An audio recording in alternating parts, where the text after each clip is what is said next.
Alright, survivors, welcome back to some more Kingdom Death Monster. And yeah, we have a few talking points before we go into the actual episode here. First of all, I just want to say again, the complexity of this game continues to baffle me, and more to the point that the fact that they managed to fit this into a board game, because people I compared it to Darkest Dungeon, at least in my head, and XCOM, and people have been calling it grim dark fantasy XCOM, which I think is very appropriate or apt, and yeah, it's just but those games are computer games, and being able to squeeze that kind of stuff into a board game and make it work and flow it like it does, it's just so it's a big challenge, and they pulled it off, and it's just great. Yeah, it continues to baffle me that they actually did it, and it's great. It's just a really fun game. The next thing I wanted to say is I completely forgot to mention that I am listening to music in my ears while I'm playing this game with you, but I can't play that music with you because of course it's copyrighted. So I urge you all to go and play some music on your own, whatever you please, or you can poke me and I'll give you my playlist, sure, but whatever. The next thing then is that I have been doing something entirely wrong. I learned just recently because I've been looking at this love juice, and we are gonna have some hubba mating going on in this episode. I was looking up and reading a bit about the intimacy thing, and suffice to say, we have these two things here, and what I was looking at them being what should I go if we manage to get one of them. And then I read this one. Maybe let's talk about them now, and then I can go into that. So when we get a baby for the first time, we will get a choice between one of these two principles. Just like when we lost a first character to death, we can choose to cannibalize. Here we have protect the young. Says children are the future. So when rolling on the intimacy story event track, roll twice and pick one result. Great. Then whoever departs on a hunt with 2 or less hunt experience will gain +1 reroll token. A survivor may spend this token to reroll a result during the new hunt or showdown phase. Great, right? They protect their young. It's great, and you get to reroll on the intimacy track, which can be really, really helpful because that thing is brutal. Then the survival of the fittest is the opposite. You get +1 survival limit, which is fine. We already have quite a high survival limit, I think, so maybe not so necessary, but still good.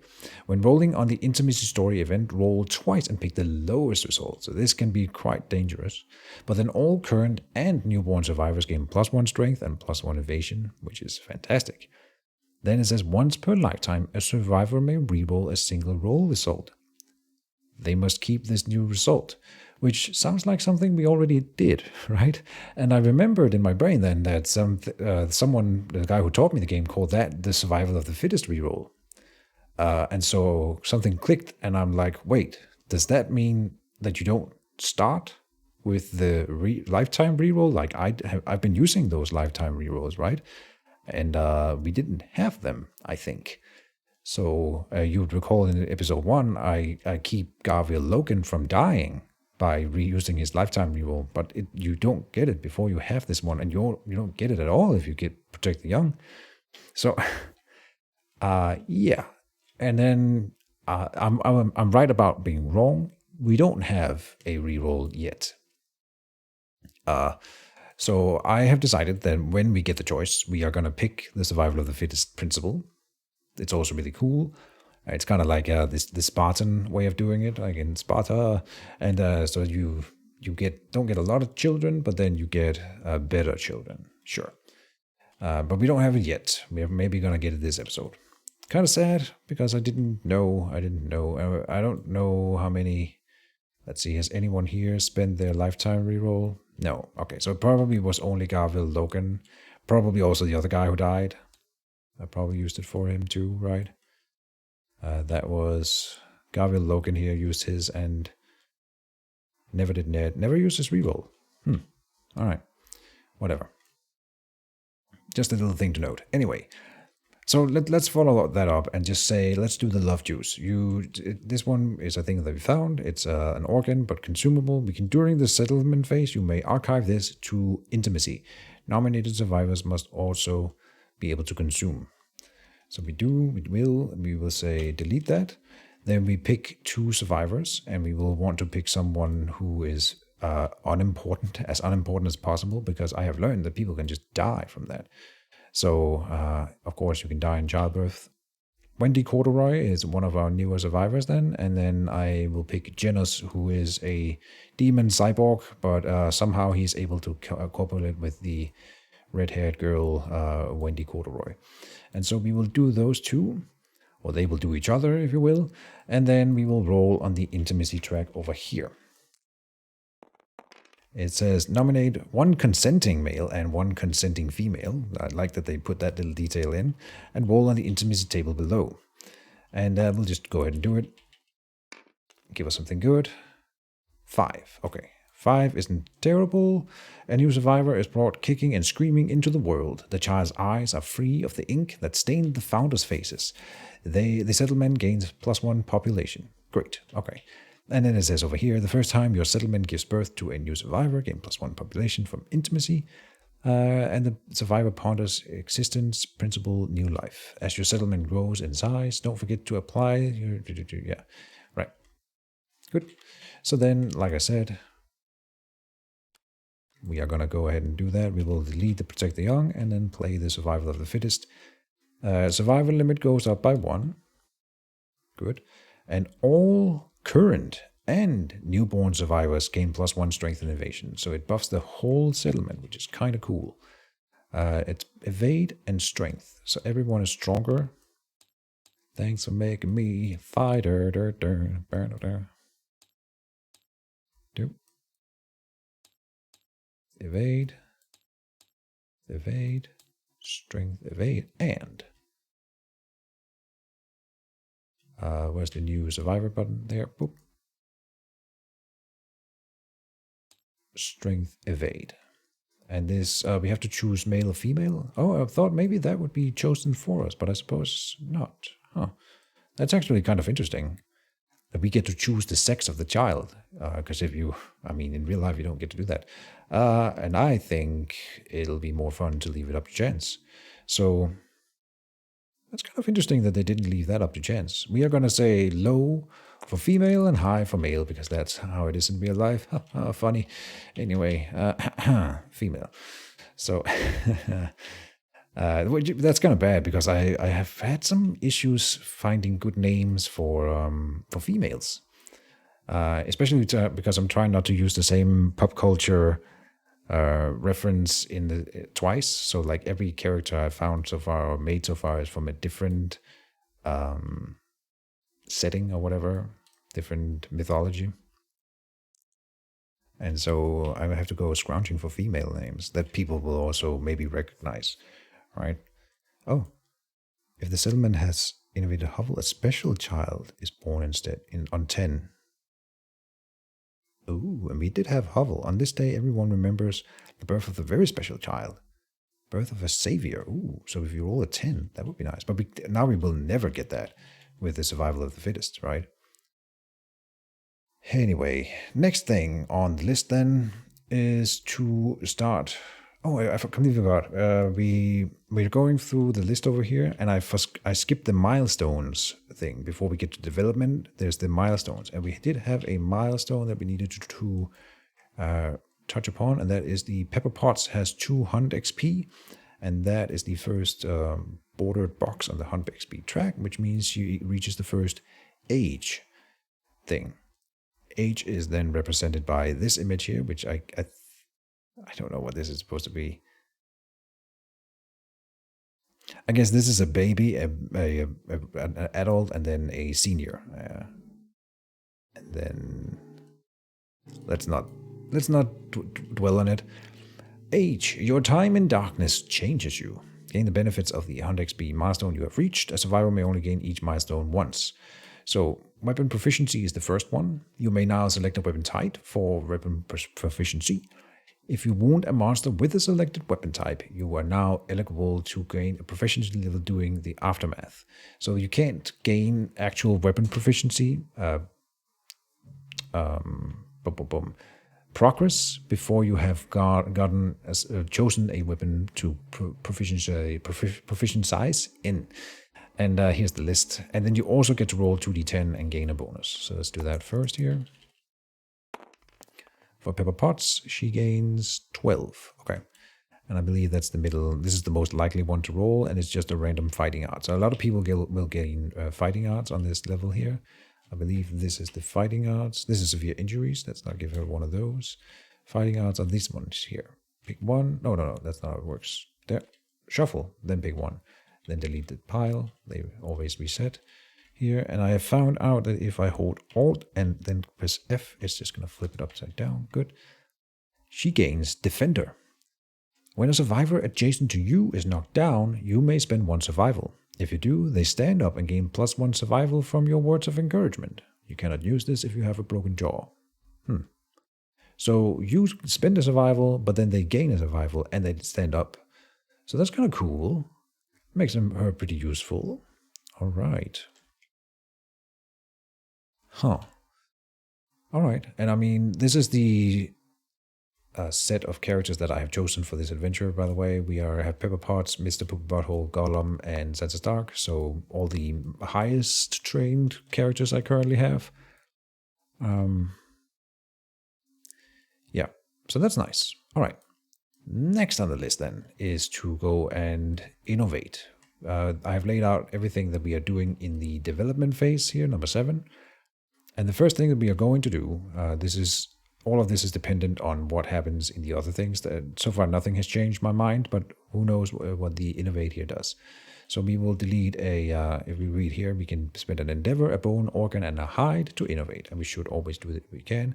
So 1 endeavor, organ, bone, hide. Good. Then we will shuffle the innovation deck and draw 2. All right. So here we see ammonia. Pungent, billows substance ideal for crafting leather and treating wounds. Departing survivors get +1 survival, and then you get ammonia consequences. Okay, so extra survival stuff. Drums, then. Here we get bone beads. You drum alone. See, it's bone beads. Select one. You get to choose. Okay. You drum alone, gain 2 insanity, or rhythmic trance, you gain 2 survival, or gain rhythm chaser fighting art, or synchronized strike secret fighting art. You can simply choose these things: rhythm chaser and synchronized strike. All right, I think we're allowed to look at those. So, okay, it's not here. Strike. Wasn't it a fighting art? That was a secret fighting art. Was that it? Rhythm chaser fighting art. Okay, let's start with that. Fighting arts and secret fighting arts. Aha. Never seen one of those. Synchronized. Okay. And we have, what was it called? Rhythm. Oh, fighting arts. Is that a secret fighting art too? Is it in here? Legendary lungs. No.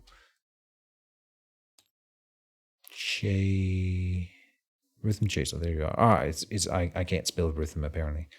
All right. Okay, so if I select 1, I have to hold it like that. Okay. Rhythm chaser then. On arrival, that's coming home from a hunt, you gain 1 evasion token. If you are knocked down, when you are knocked down, if you don't have an instrument in your gear grid, remove all your +1 evasion tokens. How strange. Rhythm chaser cannot be used if there is any heavy gear in your grid. Oh, okay. Very interesting. Rhythm chaser. This seems very strong. Evasion tokens. And it doesn't specify that there's a limit to how many evasion tokens you can gain from this. So you can keep stacking this one by keep going with, okay. I like that. Then what do we have here? Synchronized strike, secret fighting art. With flawless coordination, you strike as one. When you are adjacent to a monster, attack with a melee weapon and have an attack assist. Your attack gains +1 accuracy, +1 strength. Limit once per round. Okay. Attack assist is a survivor who also has synchronized strike and is in the right spot. They are standing adjacent to the monster on opposite side and parallel to you, as shown on the little chart there. Okay. Quote unquote flanking. So we can now get flanking maneuvers. But +1 accuracy and 1 strength doesn't seem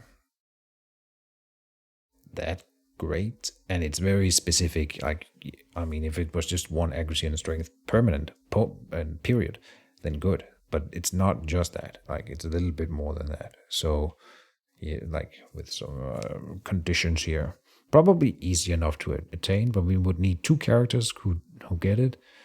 Huh. On the other hand, though, I would like to get a rhythm chaser. We are gonna go for the drums. Sure. Let me put these 2 over here for now, just because then we have an easy reference point. We don't own them as such, but I'll keep them here.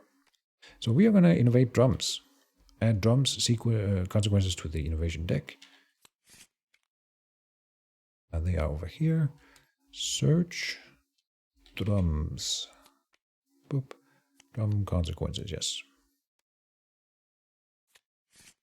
Into the deck, shuffle. Cool. Okay, and that does change what I wanted to do with the turn, because we were spending some endeavors for shared experience at the bottom there, and that's mostly because I didn't really find anything else that I wanted to be using endeavors for. But I just changed my mind about that. Same over here. We can gain augury, or we can do augury, which can allow us to roll 1d10, and then we can gain various things from that. But honestly, maybe drumming a bit is better. There's no limit to how many people who can be drumming, apparently. And if we wanted to use the rhythm chaser, you would need, if you don't have an instrument in your gear grid, okay, so we need to then make a drum, a rawhide drum, which requires drums in order to be crafted. Okay, so hold on. Search drums. This is a drum. On arrival, all survivors gain +1 insanity. Great. Inspirational drumming. When you perform the encourage, all non-deaf survivors are affected. So like a support item. That is kind of cool. Let's see. It takes 1 bone, 1 hide. We don't really have that to spare, but hear me out. On arrival, you gain 1 evasion token from this. So that means we don't get the evasion token for this hunt anyway.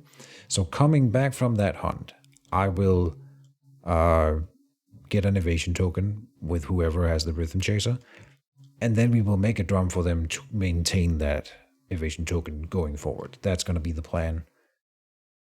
That is the plan. Yeah, so we're not going to make a drum right now, but we are going to spend an endeavor on getting the rhythm chaser for someone who already has evade.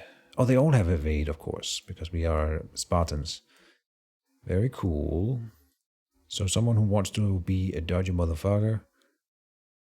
I would be tempted to go with Pepper because she can't wear a helmet, and so evading would be really nice. But if she gains any extra blindness, she dies, or like gets retired. Which, you know, that honestly, if we give her evasion, that lowers the chance of this happening. So maybe that is the plan. Evasion for you, or she already has a fighting art though, right? And you can only ever have 3 fighting arts, so, and you might get them randomly and stuff like that. So we shouldn't pour them onto one character. Then following that line of thinking, we could go for, she's luck +1 over here. That is amazing. Meanwhile, strength +2 here, and speed +1. Oh, there's so many good choices. I don't know.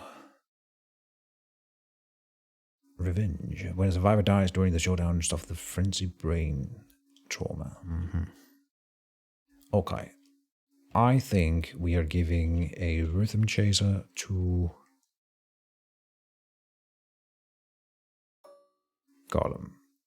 I like that idea. Yes. That costs an endeavor. Anything else to note here? Nope. Okay. Good. And then the rest of the endeavors, we are making the stone circle. Are we using 2 on augury here? We could get more rhythm chasers, you know. But then we would need more drums. These could then go to the 2 synchronized strikes, 5 secret fighting arts. That may be the way. Double down on that.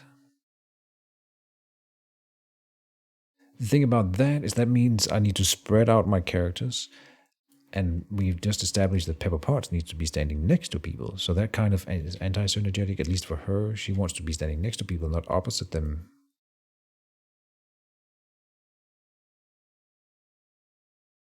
Yeah, no, I think we will not do that.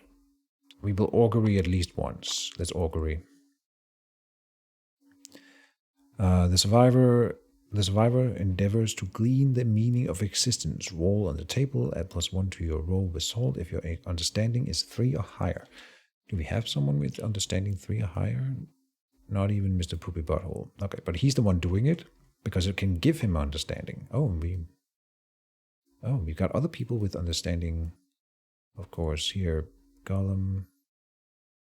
So it doesn't have to be him. Poopy Butthole. He's got 5 insanity. I did check insanity, by the way, and it doesn't seem like there's a maximum to how much you can have, which is nice. What was I doing? Augury can give you understanding, it can give you survival, and it can give the colony intimacy, which would be nice. So let me think. We need someone who needs a little bit of survival then, and that could be Gollum then? Sure, Gollum is low in survival. So Gollum will spend an endeavor, and then we will roll the die here. Roll it. A 1, great. 1 to 3, lose 1 resource from the settlement. If you do, gain +1 understanding. Okay, and we're going to lose a scrap and give Gollum +1 understanding. So he's getting close to the understanding mark upgrade. And then we could just do it with him again.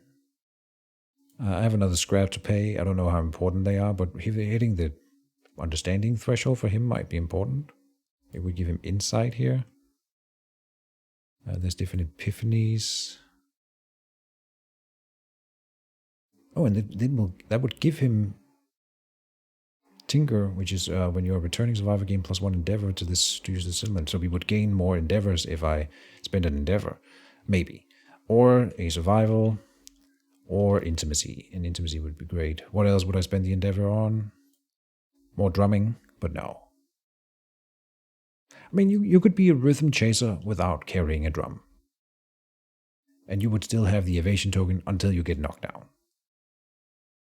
Or we can just you can just gain 2 survival here. Or 2 insanity. Does anyone need some insanity for their brain? I don't think so. None of these people here. No, okay. But 2 survival straight up. No. No, I will roll on the augury with Gollum again and see if we can gain that extra understanding for 1 scrap. That sounds fine. So here, or intimacy would be great, just getting more people. A 10. Oh, okay, so that's an intimacy. Yes. Which can backfire, so let's hope it doesn't. Of course, we have to select 2 survivors before I roll. We'll take Wendy Corduroy again, sure, and Atreo this time, so she mates with different people, because that's how we roll in this colony. Yep. Atreo and Wendy Corduroy, don't let me down. That is a 9. Ooh. The settlement celebrates a twice fortunate event. A pair of healthy newborn survivors enter the world. Oh no, we have to roll twice and select the lowest. Dang it. All right, a 9 is a good start. And then we got to roll again. A 6. Okay, so we gain 1 survivor. That's pretty lucky considering. Good. +1 strength and +1 evade. And I think I had to add that here. +1 strength. +1 strength. +1.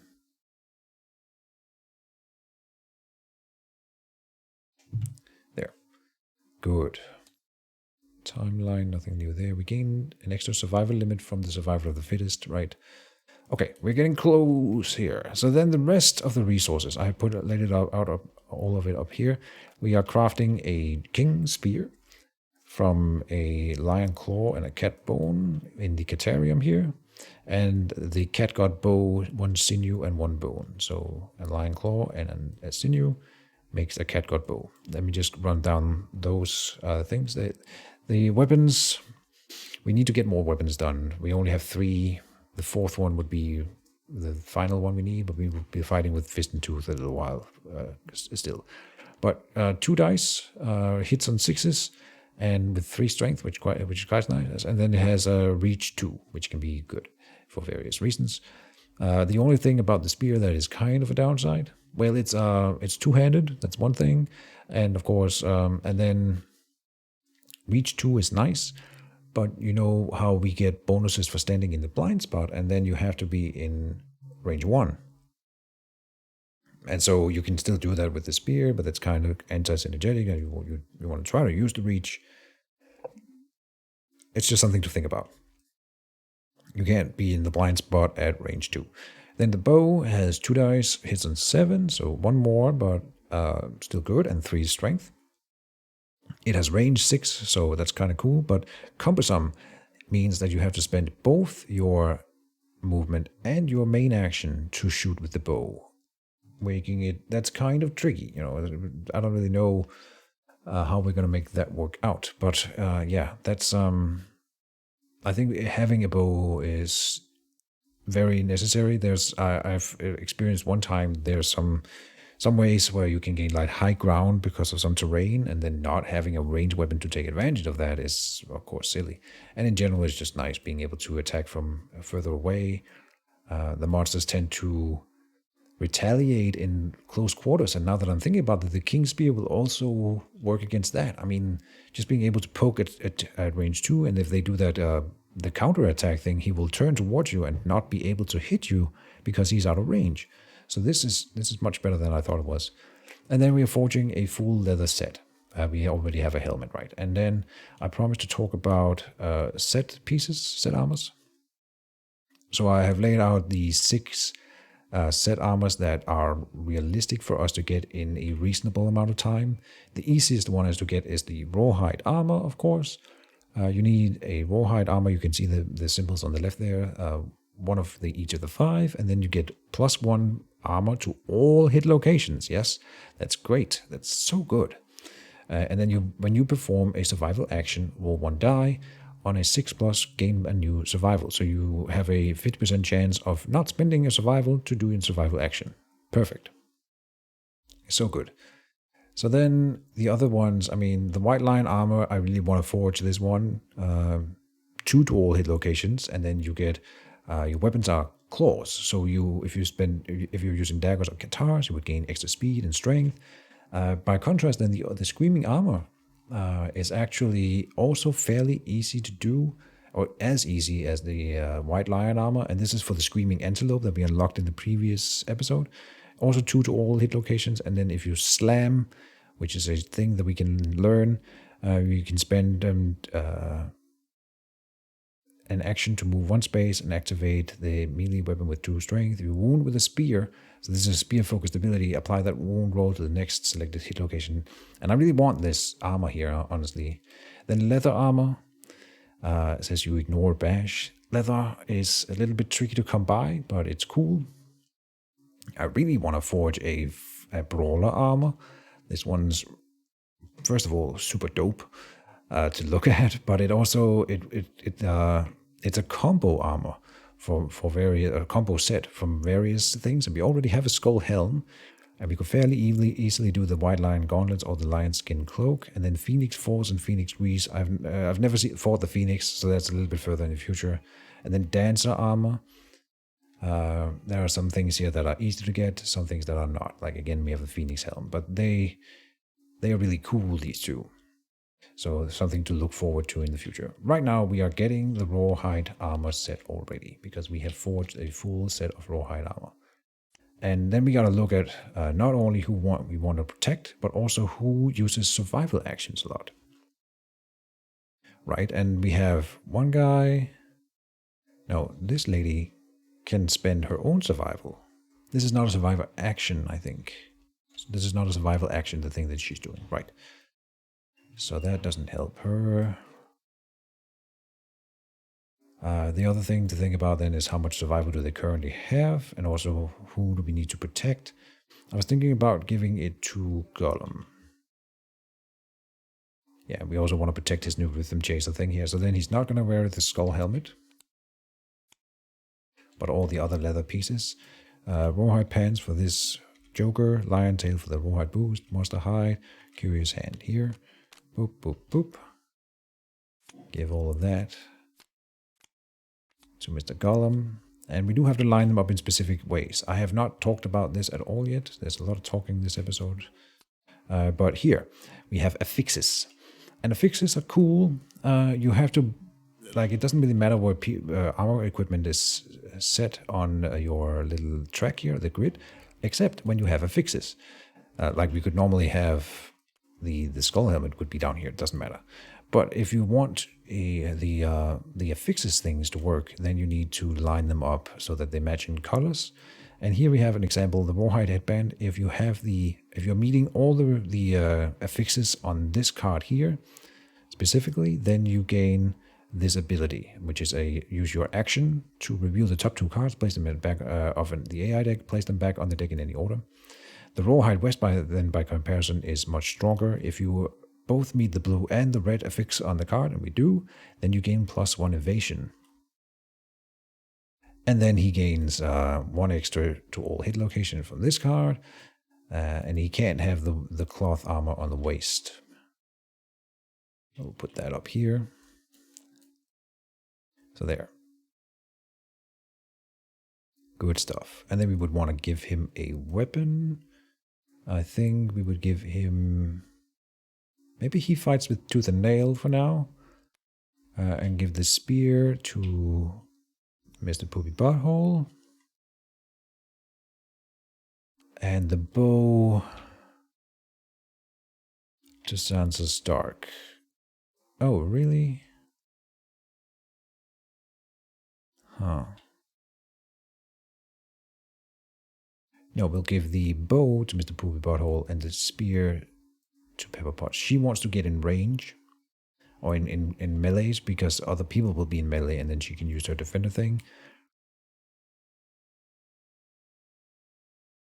Maybe we could give the spear to Gollum. Getting an extra speed on the King's Spear would be pretty intense. Why would I not want that? What was the reason I didn't want that over here? I forget. Yeah, I don't think... I mean, he's well armored, so he's more capable of going in close. Yeah, so we'll give it to the spear to Pepper Potts. Good. And the helmet there. She's not wearing a headpiece. Good. Delete these resources. I think we're getting close to leaving the town. Yes. I have decided, by the way, and I haven't talked about that yet, but we are doing a screaming antelope for various reasons. Like I said, we only have one white fur, so we're not really close to the white lion armor anyway. And I like this armor set just as much. Let's just have some fun and chase a screaming antelope just to get a different fight going. And then we could do a lion maybe next episode. Or if we get a lot of screaming antelope resources, we could maybe do it again and complete that set real quick. So anyway, we're doing the screaming antelope first. Here. Good. We have hunted 2 white lions.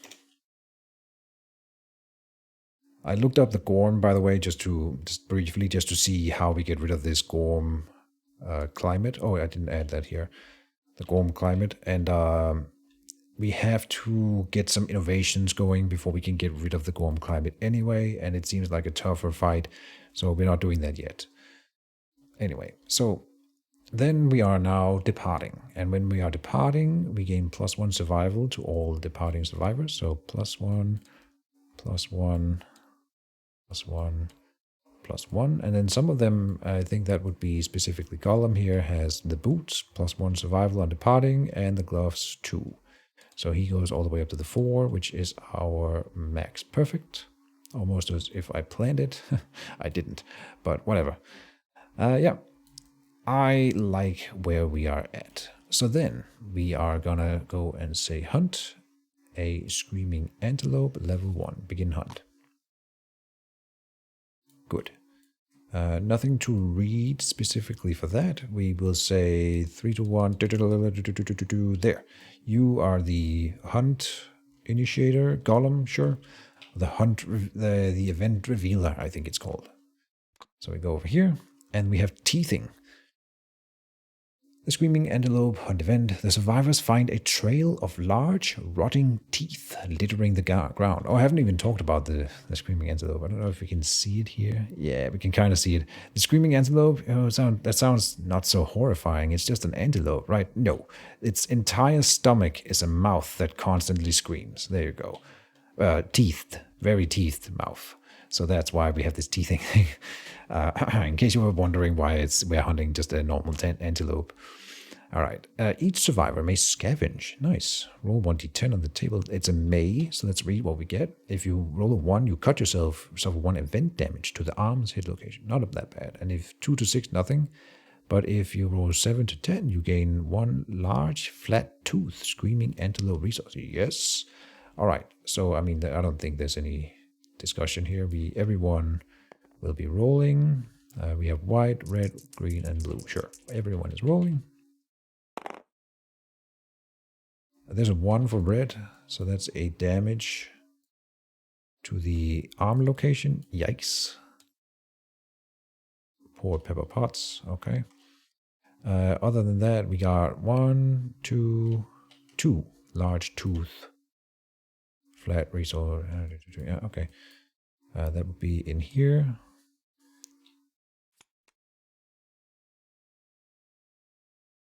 Oh, there are 2.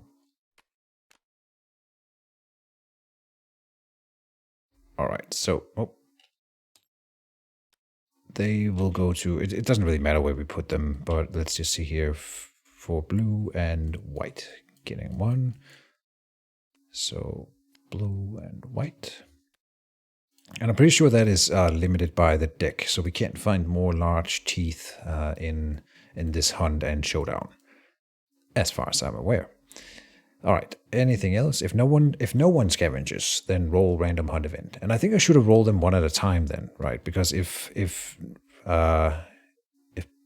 white finds 1, then okay, and then blue finds 1 at the very end. The other 2 will roll. But once we've found 2, you should stop rolling, obviously, because you can't find the 3rd. And then there's no reason to take the risk of the arm damage. But I did it as I did it, and so we are going to move on. Random event. Here. Number 91. Okay. 91. The beginning. The survivors stumble upon the scene of their settlement's first hunt. Ooh. Whether they've seen it themselves or heard of it through stories, they immediately recognize it. I mean, it happened last week. No, sorry, last year. It's a year in between each. Right. So yeah, last year. Seeing this part of the settlement's first triumph is electrifying. Each survivor gains +1 survival. If the settlement has saga, each survivor gains +1 courage. If the settlement has storytelling, each survivor gains +1 standing. All right, all the stuff that we don't have. Just rub it in my face, will you? All right, but +1 survival for everyone. I mean, just the fact that we are getting positive events here is such a relief. We gained 2 survival net. All right, good. We're closing in on our quarry. Stampede. A thunderous boom approaches. The survivors may hide. If they do, move the quarry one space back. Otherwise, all survivors gain +1 courage, and the event revealer rolls 1d10. So we can gain courage here. On the event revealer rolls 1d10, and I didn't shift the thing, but the first thing was the first event revealer. Then Sansa Stark did this thing, and then next turn it's Pepper Potts revealing this one. And you can become trampled. All survivors suffer 2 event damage to each hit location. Are you kidding me? Alright, so don't roll a 1. 2 to 7 is in the chaos. The survivors glimpse the monster that spooked the screaming antelope. All survivors suffer 2 brain event damage and wipe what they saw from memory. Okay. And 8 to 10 is the survivors corner one of the stampeding antelopes. Start the showdown immediately. Now.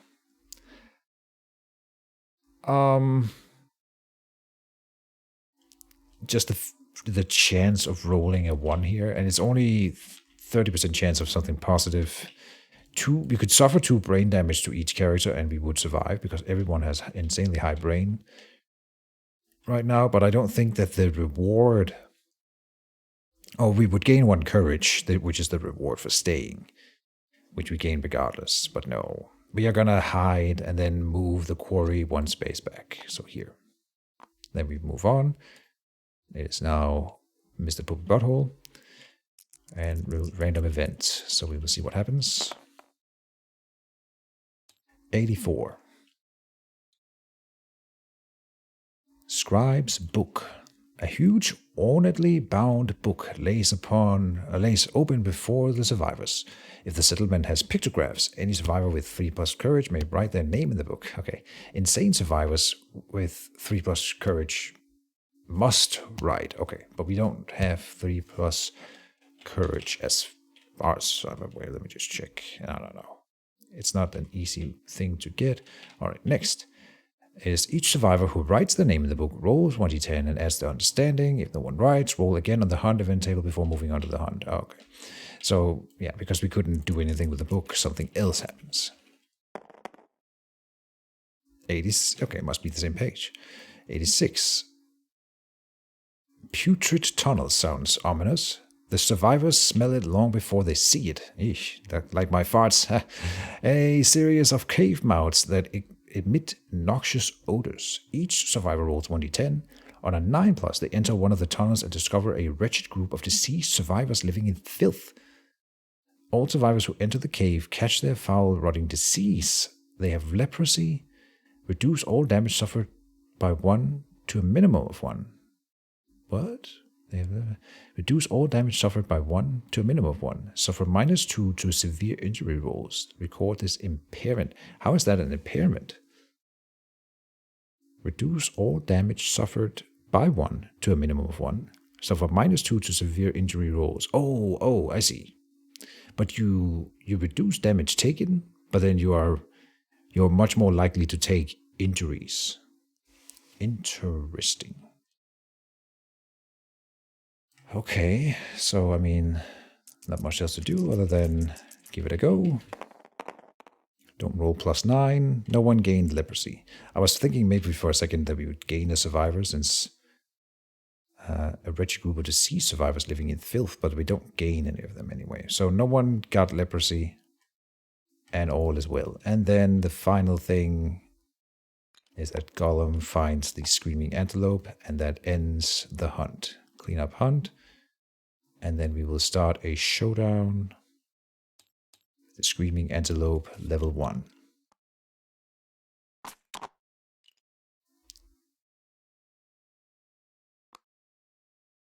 And I haven't really set up the miniatures. This is supposed to be Pepper Potts.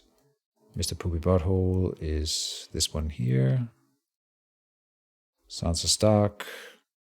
Yeah, and unnamed survivor. No, we'll go for Gollum here. Sure.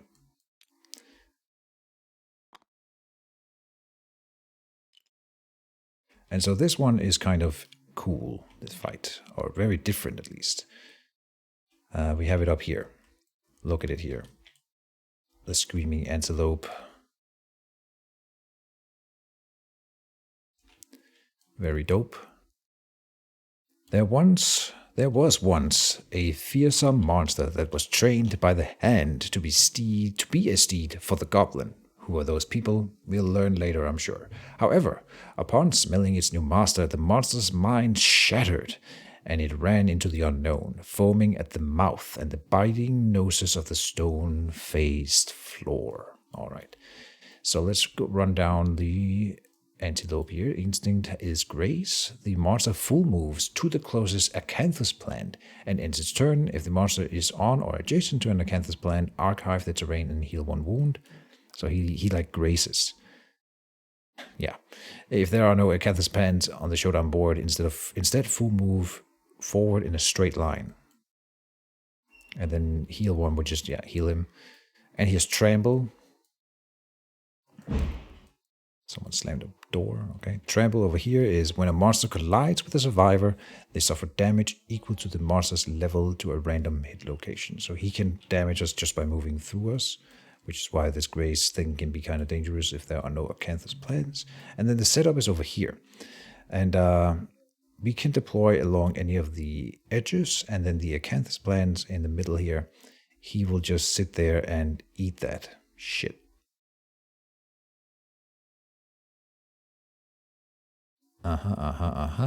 And terrain deployment is 3 acanthus planes, terrain cards, plans total set up in the green area.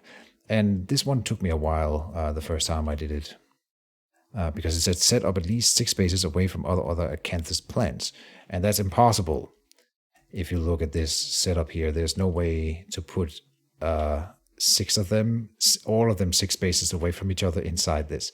But the idea is that breaks the rule. This setup breaks that rule on the card here at the bottom. So you're allowed to place them anywhere inside that green area for this specific fight. And then we have a bug patch, which I think is always here. 1 bug spot terrain card set up in the gold area there. And then 2 random terrain cards set up normally. Place the monster in the center of the board. Place the survivor on the short edge of the board. So we have the silk net again. Silk nest. And again, it can't be in the middle of the board. So we are going to redraw it. Until I figure out what to do with that thing. Debris then.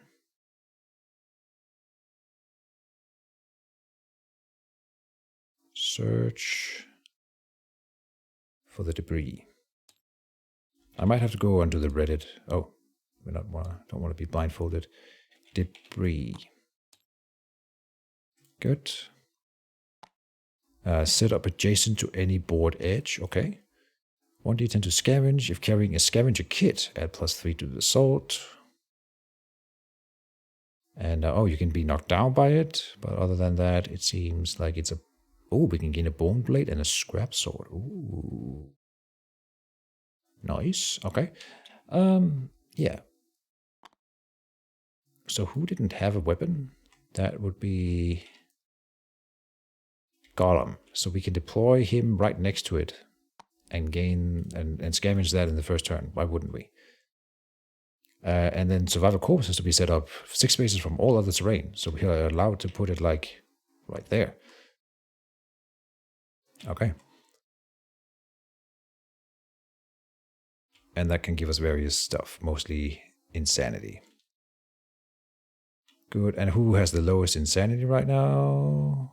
8, 5, 4, and 6. Okay, so we'll go for not Gollum because he's already doing the other one, but 5. So green starts next to that thing. There, Pepper Potts, Sansa Stark. Who's the one with the bow? That is Mr. Poopy Butthole, the green one. Okay.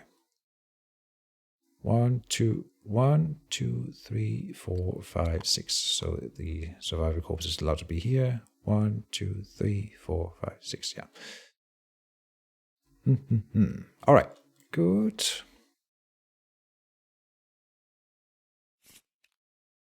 Then I think we're ready to go. Ready to rumble. Did I forget anything? I don't think so. All right. Let's rock. Bolt. Pick target. Closest knockdown survivor. There's none. Furthest threat in range. There's none. So target, no target grace, because there's no one in range, right? Yeah, so he will grace And they are all within the same range, so we get to decide. And so I think he will go here and graze on that thing. And then he's going to heal, but he doesn't get anything out of that. Full move, screaming antelope in a straight line away from all survivors. But I wonder if he does that if he does the instinct. I don't think so. And so now we have to consult the manual here for the instinct. Where's the instinct description?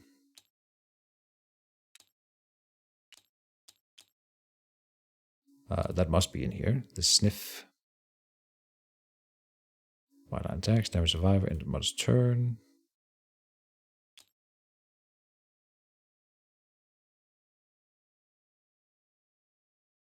Huh.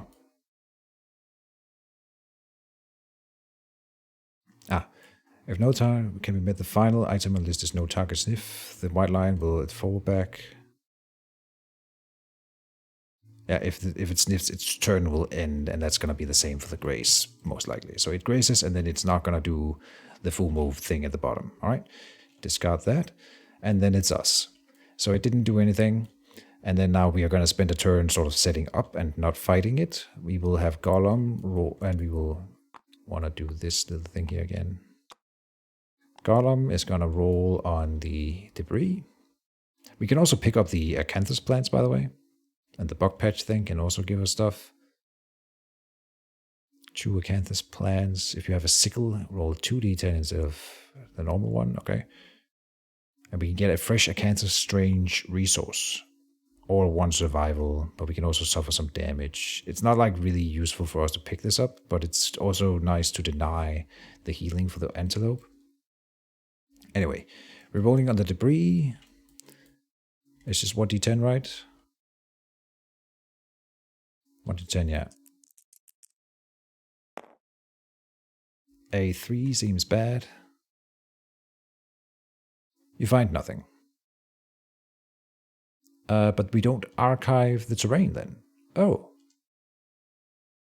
Okay, so someone else can try then, sure. We'll have Mr. Poopy Butthole go for the other thing. The survivor corpse. This one always gets archived, yeah.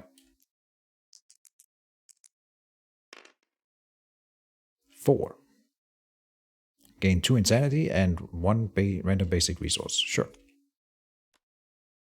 1 hide, good. And was it 2 insanity? Very nice. So that means that the survivor corpse is gone. Then Sansa will try to activate the debris.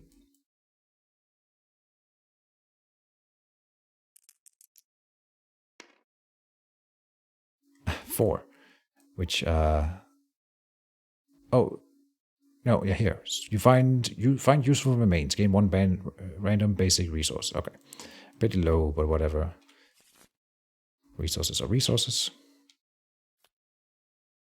And this is a joker. Very nice. Of course, I would have preferred to gain a bone blade or maybe a scrap sword. A bone blade is not super great, but the scrap sword I've never heard of, and so there must be something above our level in tier. Pepper Potts is not going to try to face the antelope alone. She is the only one, or they can both be reached by it. And we didn't... Yeah, we will just let Gollum be the first monster controller, sure, since I had it there. And then next turn, Sansa will be the monster controller, so she can't pick herself. I don't think I want Pepper Potts to be hit, so I'll move her out of reach, like that. Oh, better. She was standing here. She can move on the other side of Mr. Poopy Butthole so that they are adjacent. In case he gets knocked down, she can use her defender for him. Nice. Yep. Let's see what the antelope can cook up. I shouldn't shuffle. Stomp and snort. Random survivor in range. And there's only one. So intimidate target. The screaming antelope begins to stomp and snort excitedly. A gurgled moan sounds from its undermouth. Turn to face the target and roll 1d10. On a result of 4+, the target suffers 1 brain damage per monster level and is knocked down. Ah, indeed. In addition, if the target is insane, they suffer knockback 5. That wouldn't do anything. But 1d10. That's 7. Hung in the air for quite a while. Alright, so for 1 damage, brain damage, so that is for Mr. Poopy Butthole. Boop. We can take that. That's also part of the reason why I picked this fight, actually, the Antelope, because I know that it, from my experience that one time I fought it, I felt like it did more brain damage, where the lion does more physical damage. And we have so much insanity in our group that we can sort of tank that better. And so we should be just fine against the Antelope, at least in theory.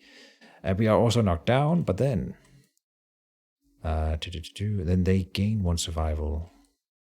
And that's green. But he can't gain survival. Would we do it then? Oh, and he should have spent this last round. But he rolled on a thing. Yeah, he gained the monster hide. Yeah, I think he did a thing, but he should have done the Orator of Death in the first round, of course. When you die, you encourage all the survivors with your last word. That's not really interesting.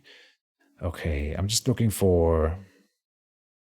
Is there... Oh, and did I not ever type in your weapon proficiency? We are choosing... Oh, not dagger, but spear. Okay, spear. 4 pepper pots, sure. And none of the other ones have weapon proficiencies. Nope. So he's getting knocked down. Are we spending Pepper's survival for that, is the question. He would gain +1 survival, but that doesn't matter.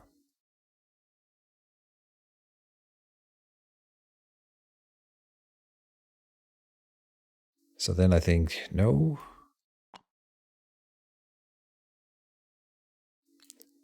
Just for reference, is he... No, he's not in range to shoot with his bow anyway. So let's just hang back, let him get knocked down.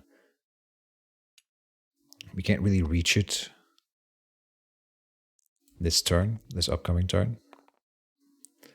So that was its turn. He also suffers knockback 5, but that doesn't happen because he's already up against the wall. Good. Then it's us. I didn't move the monster controller. All right. Yeah, she cannot get in range to hit even with the spear here. And not in range to do an acanthus plant either. So I think what we're doing is that we're going to just move... Well, she was here. Go all the way there. Golem.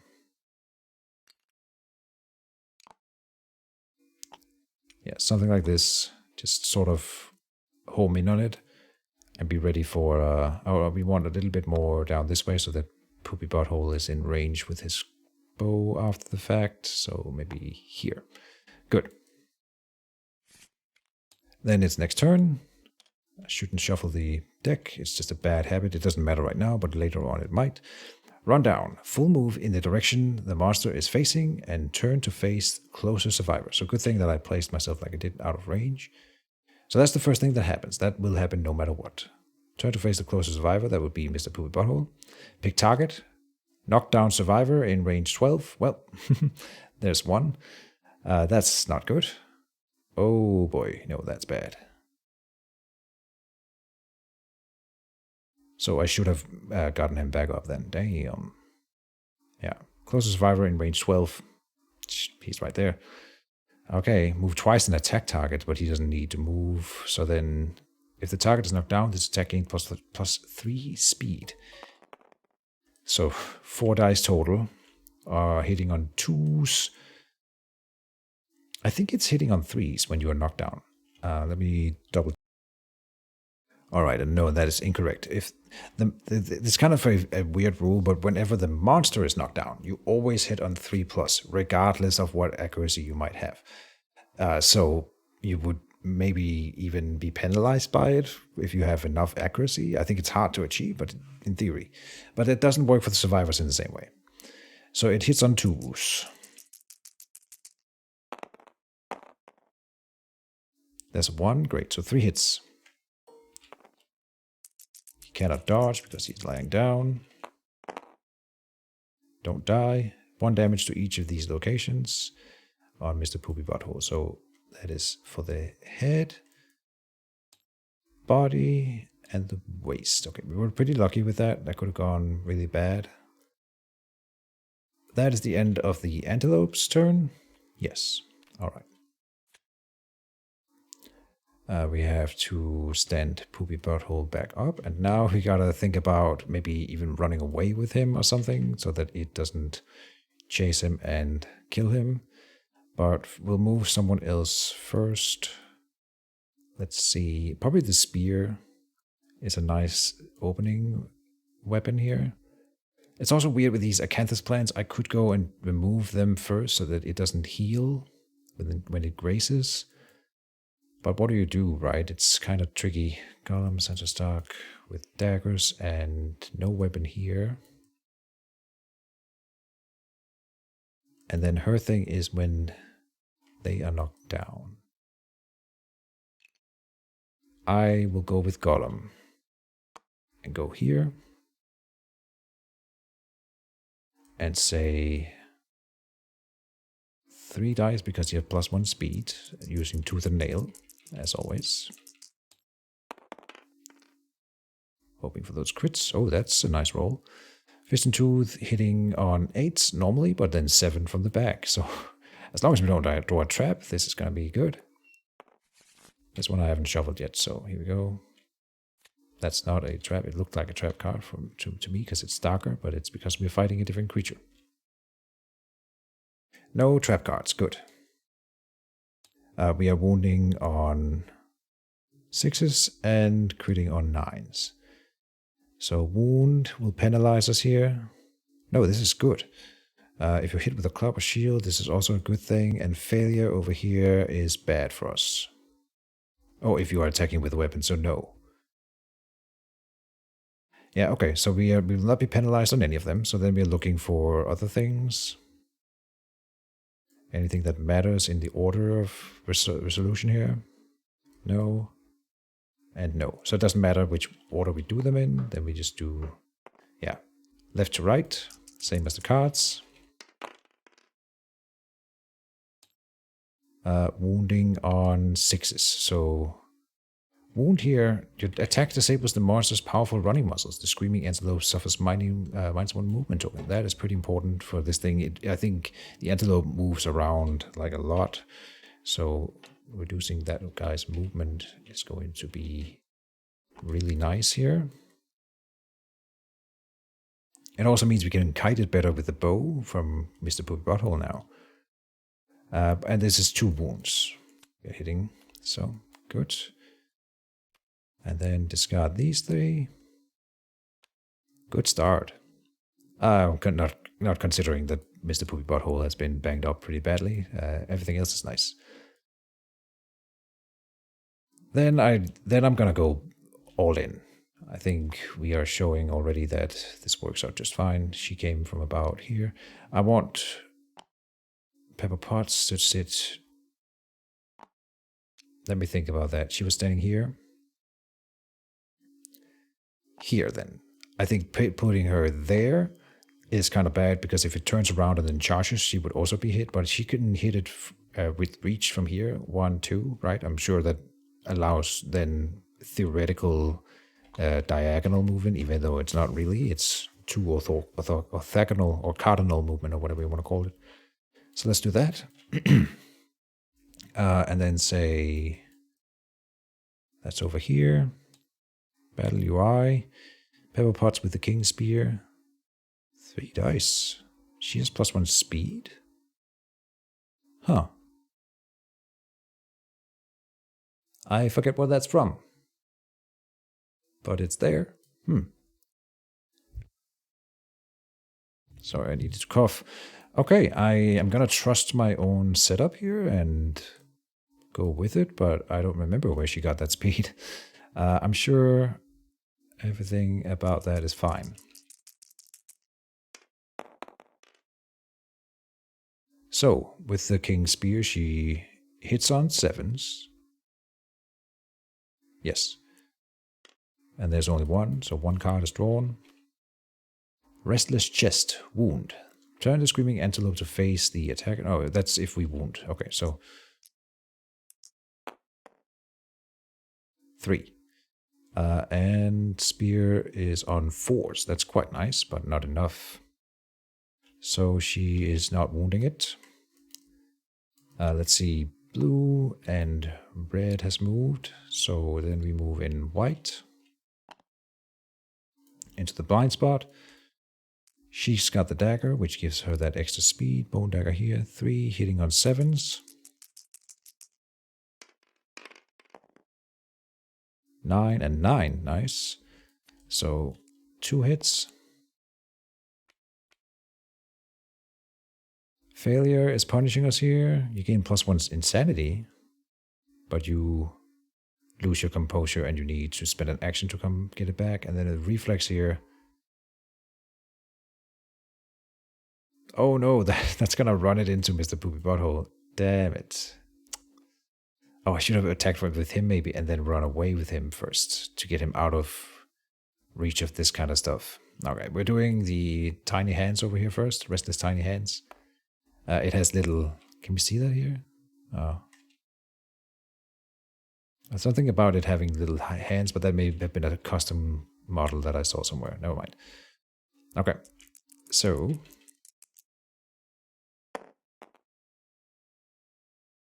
Failure, which this is.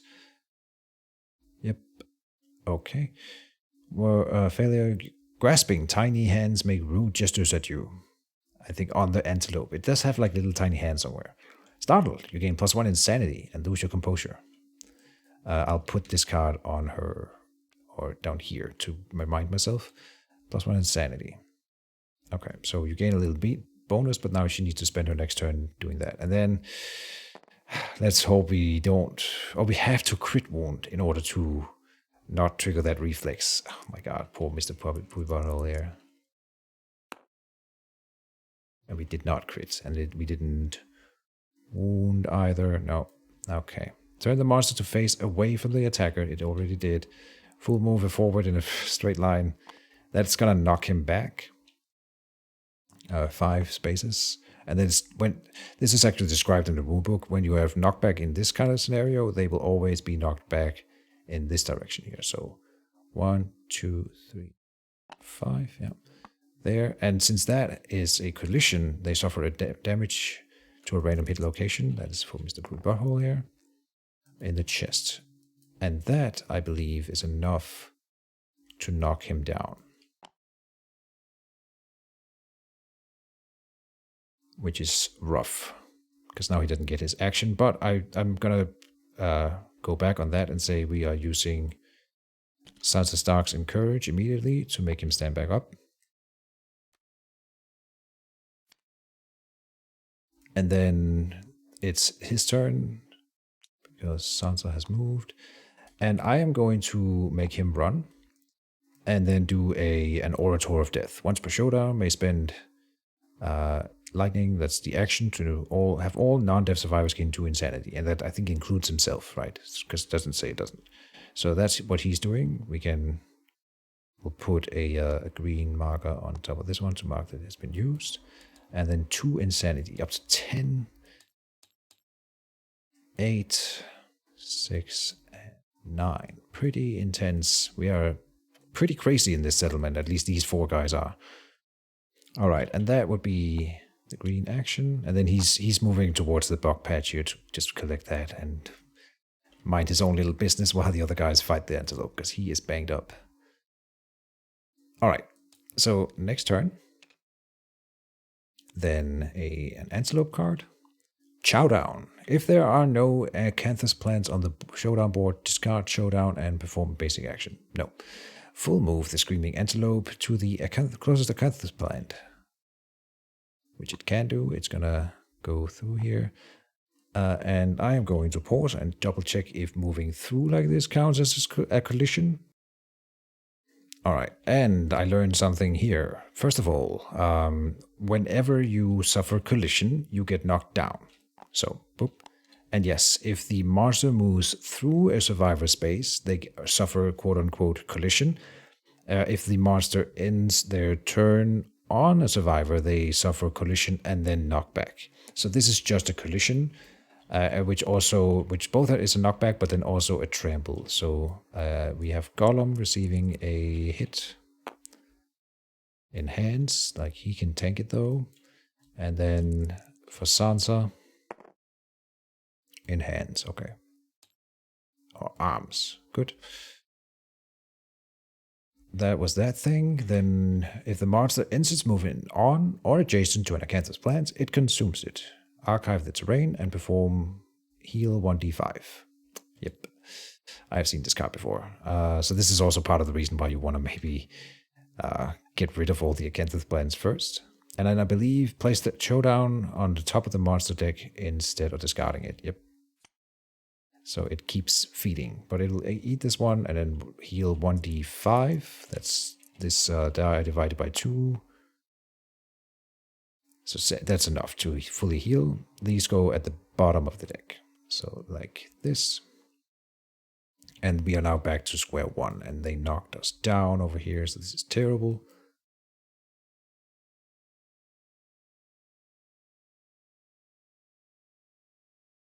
Oh, but here, Sansa might want to spend her defender when Pepper might want to spend her defender when Sansa is knocked down. So she gains a survival, she loses a survival, and Sansa stands back up immediately.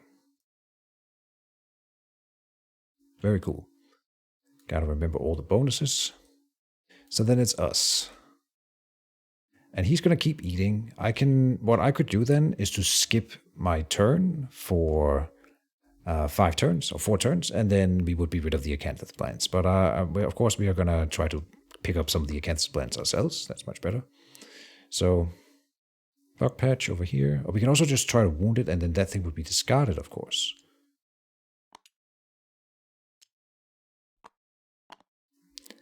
Right.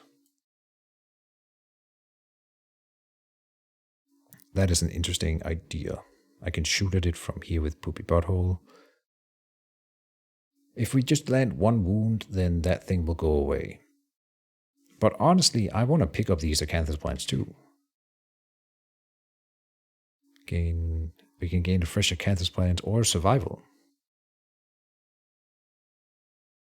Yeah, it seems better to just pick it up. So we will. Poopy Butthole goes for the bug patch. Over here. 3 brain damage can be suffered here, but that's not that bad. Okay. Yeah, so roll your die. A 9, nice. That is a positive thing. Bug patch. Oh, 4+. Gain 1 random vermin resource. Archive this terrain. Vermin. He gained a Cyclops fly. Vermin, consumable. Most of these are something that you can chuck down. You can consume them and then something happens. And yeah, quite often they will have a 1 to 3. The fly's eye explode, releasing acids that melt your insides. You die. Alright, but if you are lucky, you can roll a 6+ and gain +1 permanent accuracy, right? Great. They're kind of tricky to use. I don't really know how to use them well.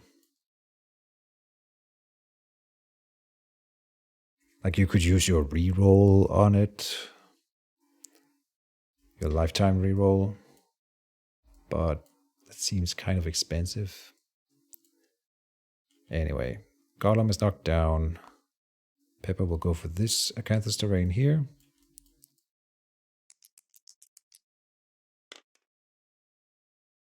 Rolling a 6. That is 5 to 7. Find something tasty and consume it. Gain 1 survival. Sansa goes for this one here.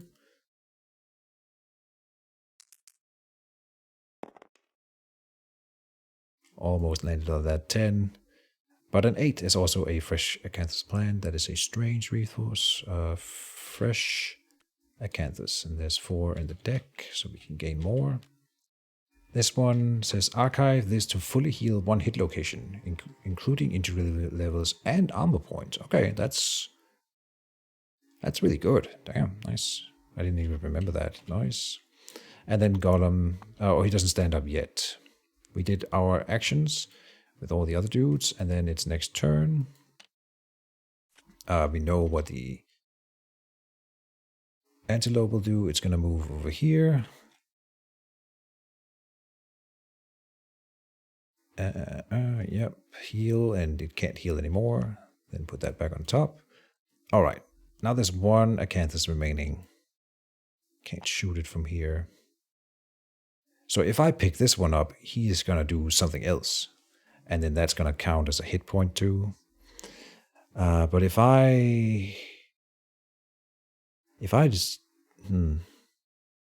we did wounded and it ends in the wound stack, he can heal it back, but that's not going to help him. It's not going to heal 1d5 later from that. So I think now is the time. Golem stands back up, by the way. So we're going to gang it. Jump it. So Golem goes in.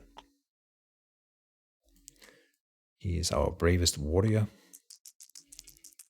Also most tanky. So that may have something to do with it. He, with his fist and tooth, obviously, hits on 7s. So no hits.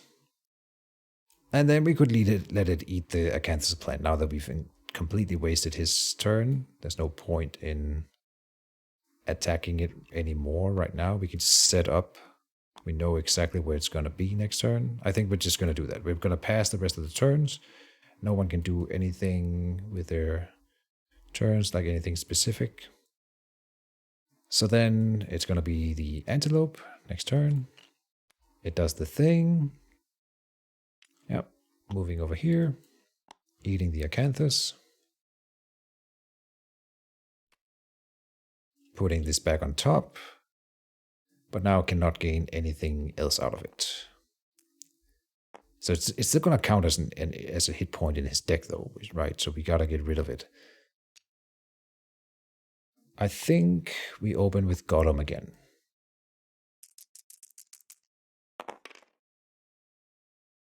One hit.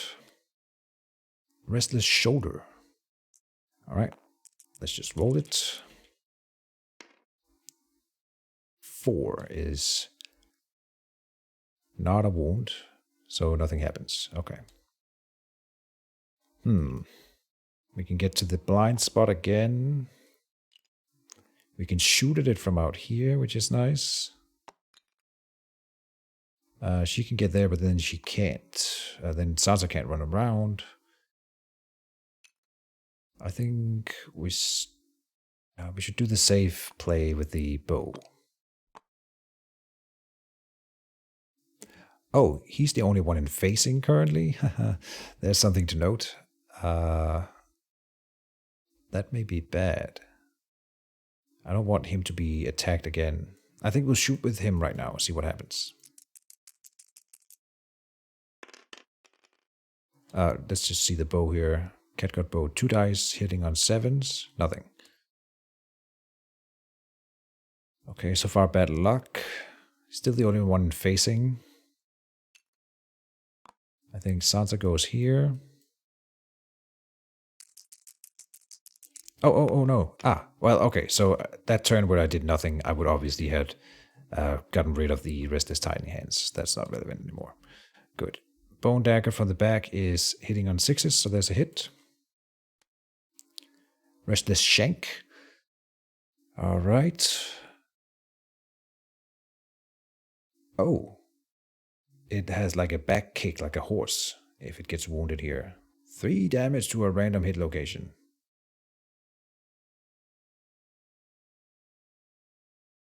Oh boy. Okay, let's hope we don't just wound it. And we did. I am seriously considering spending a reroll on that, but no. That's crazy talk. But still, this is bad. So for each survivor currently in the monster's blind spot, we are wounded it, by the way.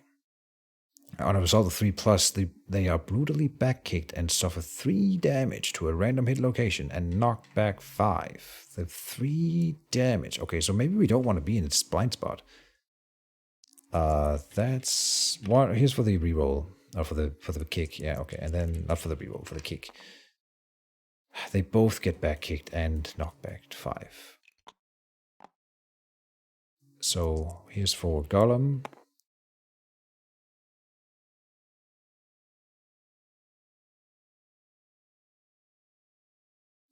Okay. I am going to reroll that. I know we can hover over it and see what it is, but still. Okay, so waste is wrecked for good old Golem. For Sansa, unless it's the head, it's gonna result in an injury. Oh, not if it's the waist. And I am wondering if we can dodge this. Let's see what we get hit first. Feet, okay. So if I'm allowed to spend survival on this, I will. So I'm gonna go and check the dodge action in detail to see if I'm allowed to dodge. And the answer is no, because it specifically has to be a hit if they are hit, and there's no hit keyword here except for on the random hit location, which is a 3-word keyword, which is its own thing, and that's not the same. So yeah, no way to dodge it means these legs are ruined. She can use the acanthus to fix that, I'm sure, surely, but yeah.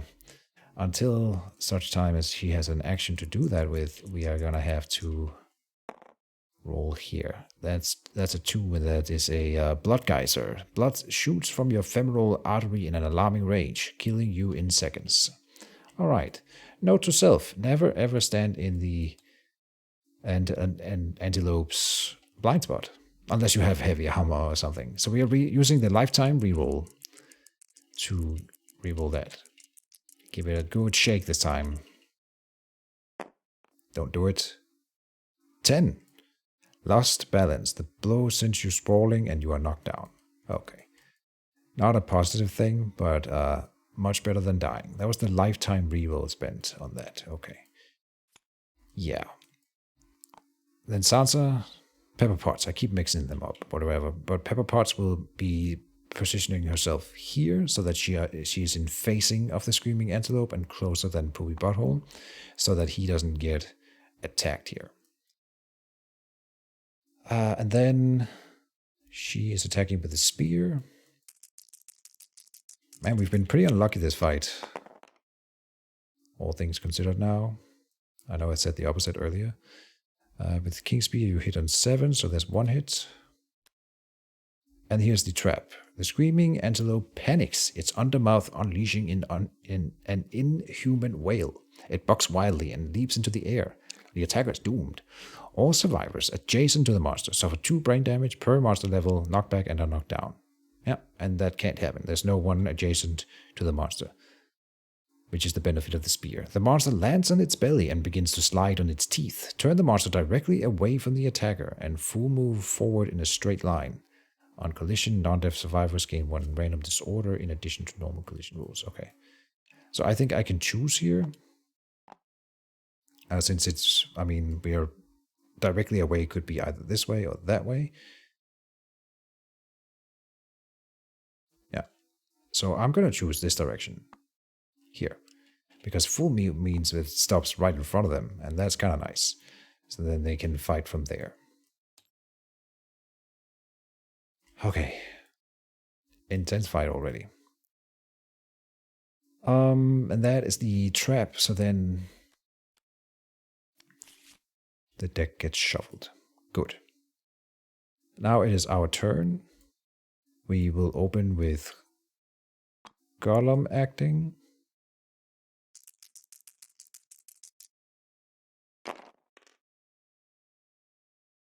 Hitting on 8s now because we are attacking from the front. We need to get him a better weapon, obviously.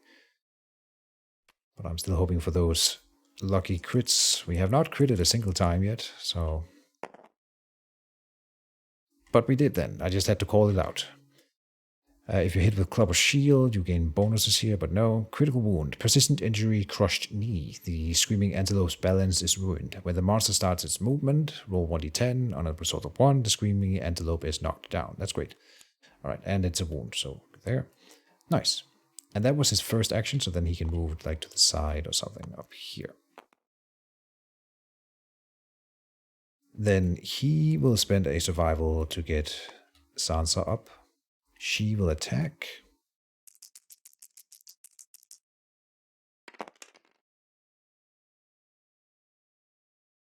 I realize I should maybe have called out the fresh acanthus first, but I think that would be considered too late. She hits on 7s, so that's 1 hit. And wounds 9s, crits on wounds 6s and crits on 9, but we roll a 10, so another critical hit. Critical wound, gain 1 screaming antelope resource. Nice, nice, nice.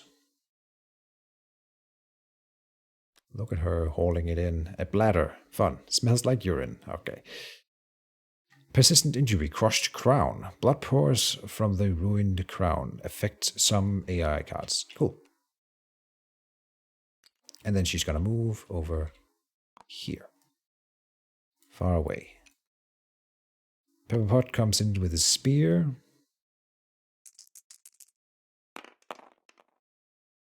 Poking diagonally again, hitting on 7, so 1 hit. Nice.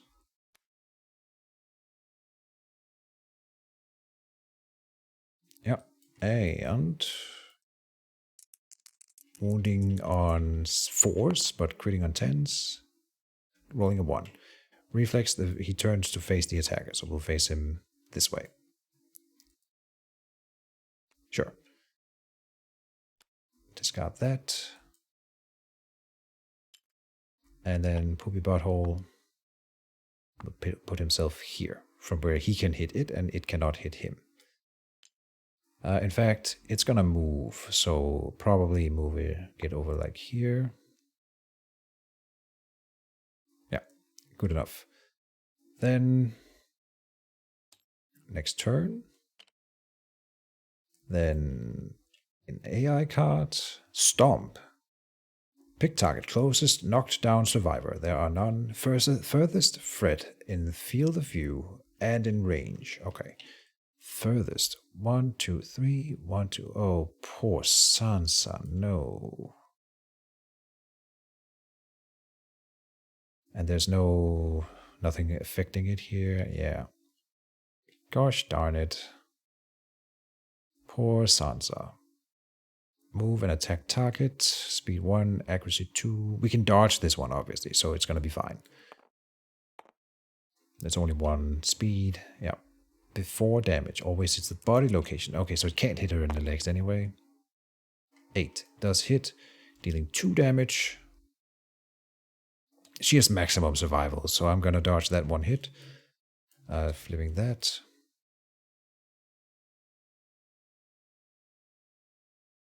And then it says, if this attack damaged the target, draw a new AI card. Wow, okay, so good thing that we dodged it. And then it's us. Here I think we will... Oh. Okay, I don't like not attacking with Sansa, so we are gonna do that and then move her away. So then other reactions can't hurt her, but of course reactions to this attack can. Oh, and she rolls a 10, which I didn't forget, combos with the Bone Dagger. And so even better that we spent the survival, we should in fact do that more with her. She can recover survival much easier than anyone else. Good, we hit. Restless Muscle.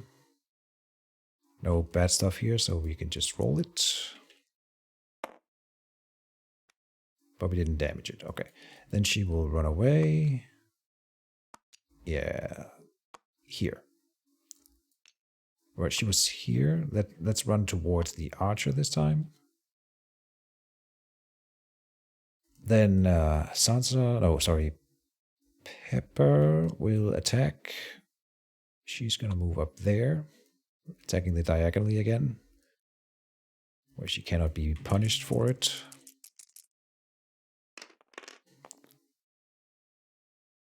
Hitting on, is it 7s? Yes. So 1 hit. Restless Rump. Oh. Okay. Well, let's see what happens. Give me a 10. An 8 is a wound. Reflex has turned the monster to face away from the attacker and full move forward in a straight line. And so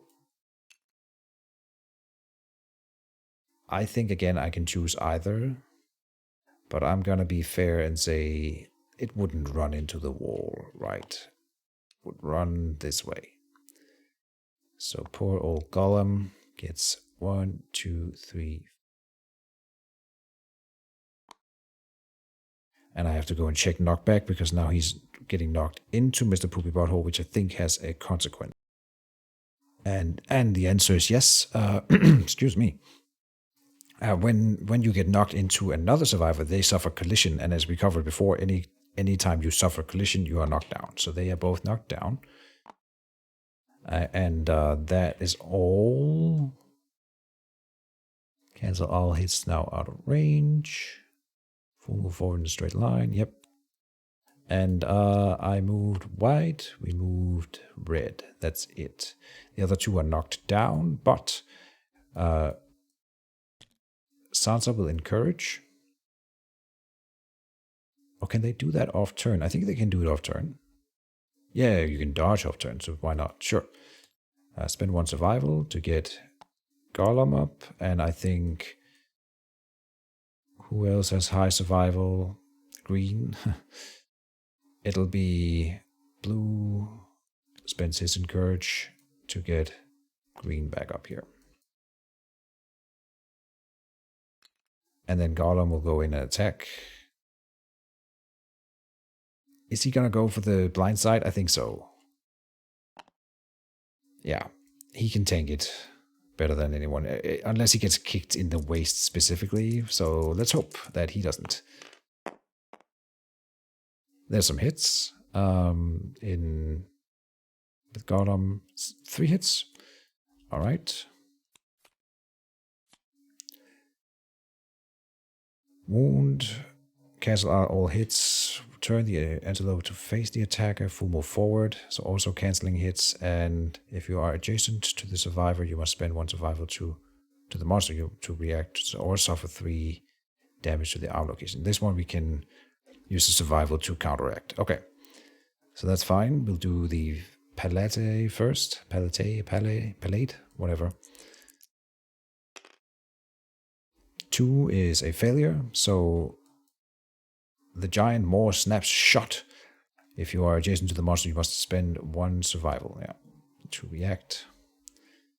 Okay, then we have Restless Chest.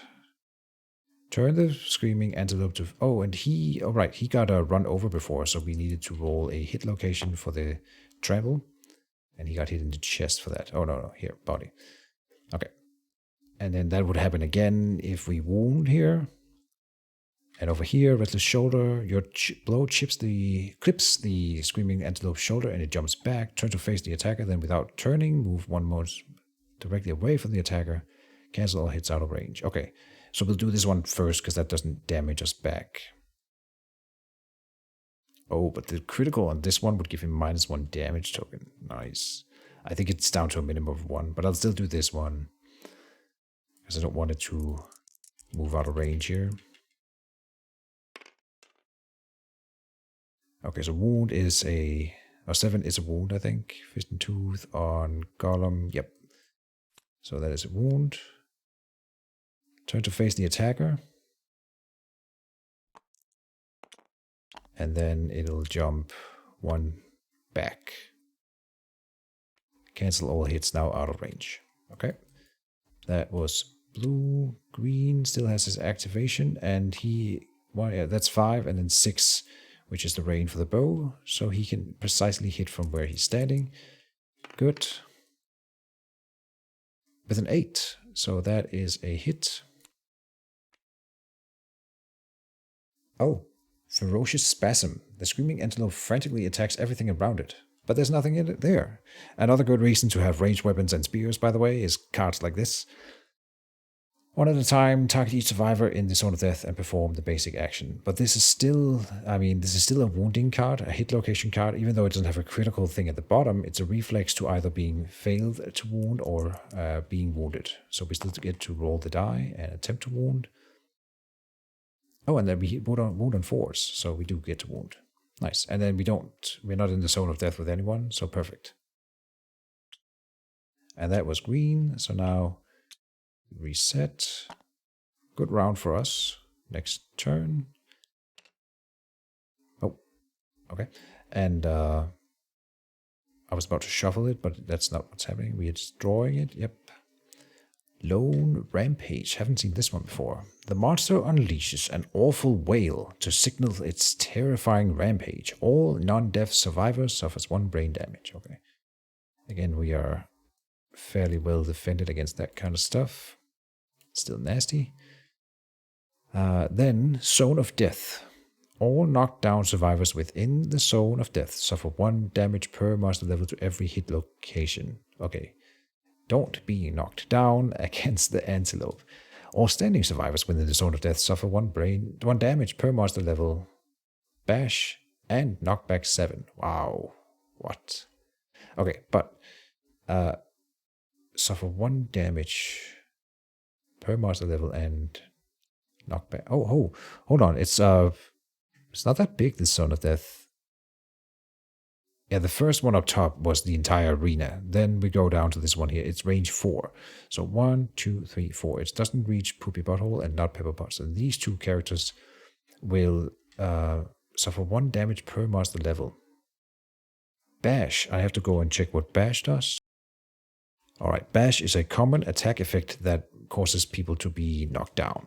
So they would be knocked down, these 2, and also suffer 1 damage to a random hit location.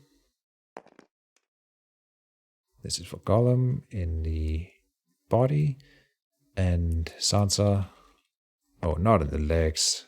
Ooh, lucky. And the body, and then they would both be knocked down and pushed 7. Let's see, it's diagonally here, so let's just go in the same direction. There. That is kind of brutal, not gonna lie. And then that gets discarded. That's still in the deck. So, 5 hit points remaining. So now I was gonna kind of thinking about running away, coming up here, because it can't reach us, and I think that is what we are gonna do. Yeah, we are gonna run. So easy turn. Green moves all the way up here. Red moves sort of in front of him to safeguard, and then they can't move at all. I'm not gonna spend survival on getting them up.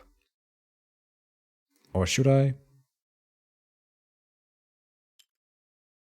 How far away are they? I think they'll be able to attack, or at least Gollum should be able to attack next turn regardless, so let's hope the Antelope comes closer. Next turn. Oops. This one here. Stomp. Closest knockdown survivor. Okay. That would be Gollum. Then move and attack. It moves towards him, but couldn't reach him. Then if this attack damaged the target, draw AI. It didn't. Good. Lucky us. Then we get to stand back up. Then... yeah, it didn't say in range. Closest knockdown survivor. It wanted to try to stomp Gollum, but it didn't have the reach. Then... Gollum is still our most tanky dude, but Pepper won't suffer counter strikes, so I think we put her there and attack.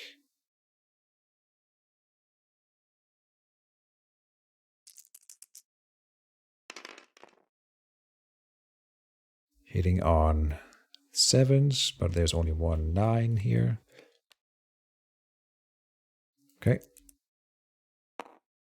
Wounding on 4s, I think. Yep.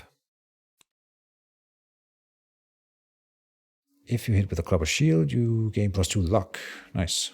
I need to get myself a club or a shield, because I've seen that kind of stuff a lot, especially for the antelope. Not so much for the lion, I think. Anyway. That there. Then can we shoot from here? Yeah, we can hit it, so we will shoot with the bow, getting 1 hit. We hit a super dense location. If the attacker hits this location with a frail weapon, it is damaged. Archive the weapon at the end of this attack, so you can lose your weapon here. But it is not a frail weapon. Just for reference, that's why I don't like the bone blade gear here, because that is a frail weapon, so it can break when hitting super dense locations like this. And we didn't wound, so it just goes away. That was green. Gollum is gonna brave it. He's a brave little hobbit.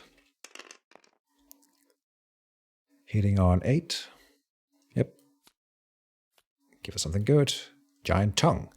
-2 toughness to wound this location. So we are wounding then on 4s. Very cool.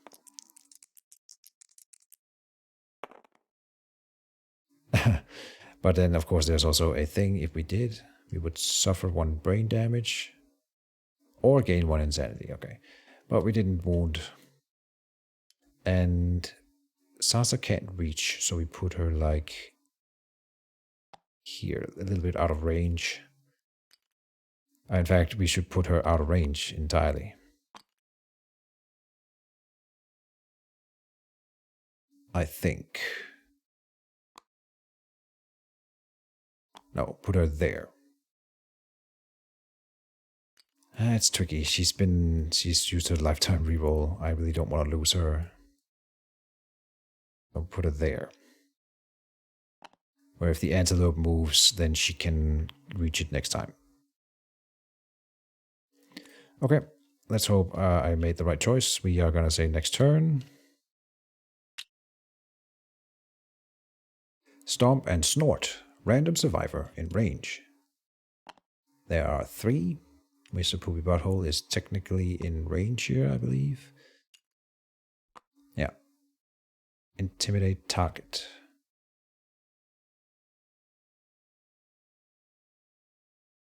I am wondering if he's considered in range. I think so. The screaming antelope begins to stomp and snort excitedly.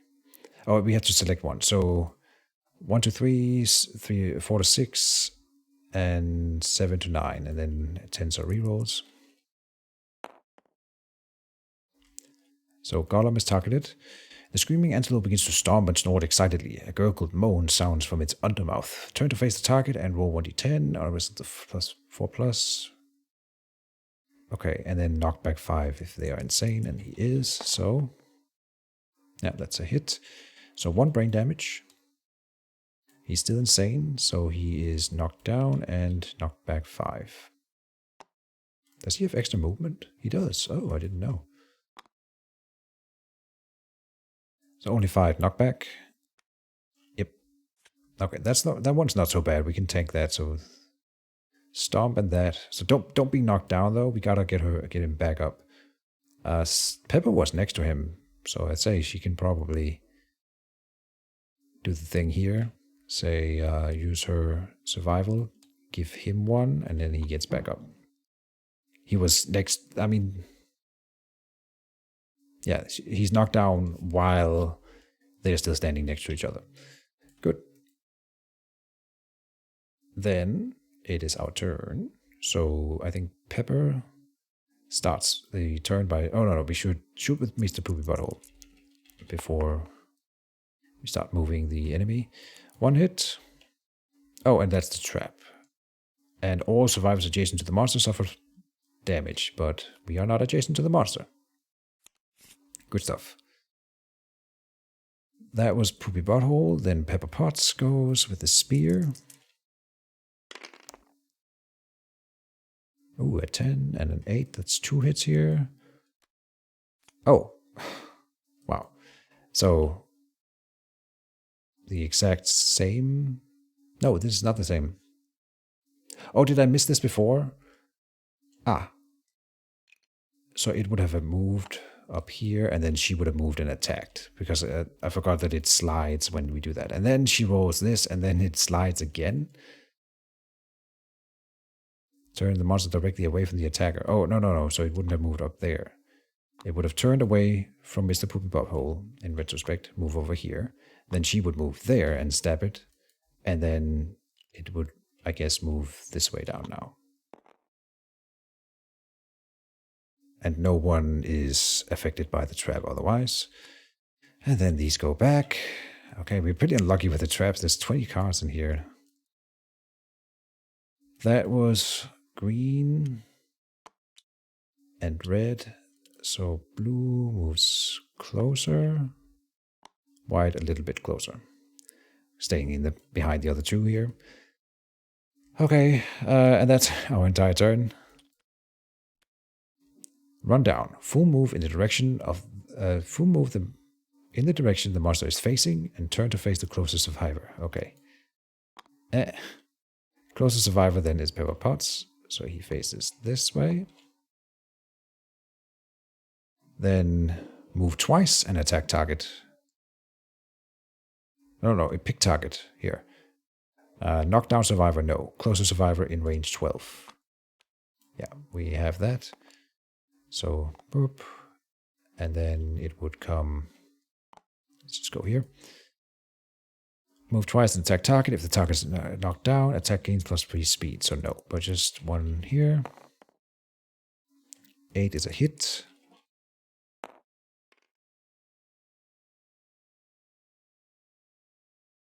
One damage to the arm slot. That would knock her down. And we would also want to protect the arms, I think. So we are going to dodge that. Oh, does it have a crushed spine? No, crushed knee and crushed crown. Okay. So it doesn't affect this one here.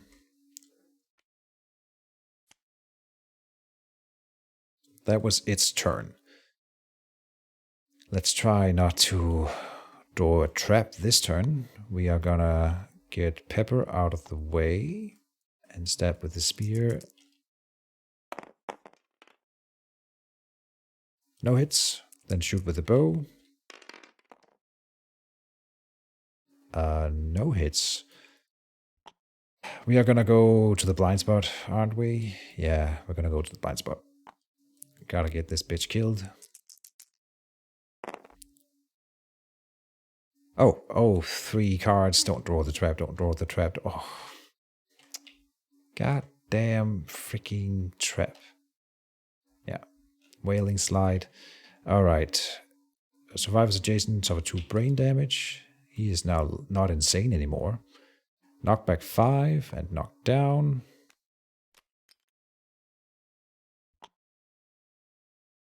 And then it will go in a straight line. Directly away from the attacker, full move in a straight line. God damn it, man. Alright.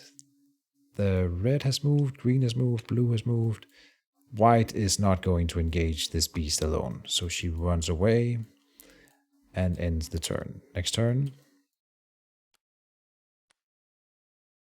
Lone Rampage. Everyone suffers 1 brain damage. Gollum is getting low on insanity here. Not good. No one is in the zone of death. That is incorrect. We've got Pepper Potts standing in the zone of death here. 1, 2, 3, 4. You're outside. 1, 2, 3, 4. You're outside. Good. So we didn't get rid of the Lone Rampage yet. That's unfortunate. Suffer 1 damage per monster level. I am wondering if this is supposed to be brain damage, but it doesn't say so, so I wouldn't say I think so. In the head to red. Oh, and she's not allowed to wear head armor, that's right. So she's fucked.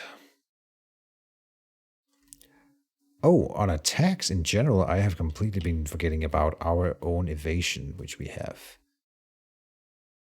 And that Pepper has -1 accuracy, but that's calculated up into her spear, right? So that's fine.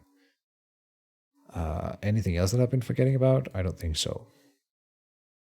Extra strength is calculated. So I gotta remember my own evade. Anyway. 7 knockback. That's down to here. And bash. Okay, and we don't want to be knocked down, but it can't really reach us down here, so maybe it's fine.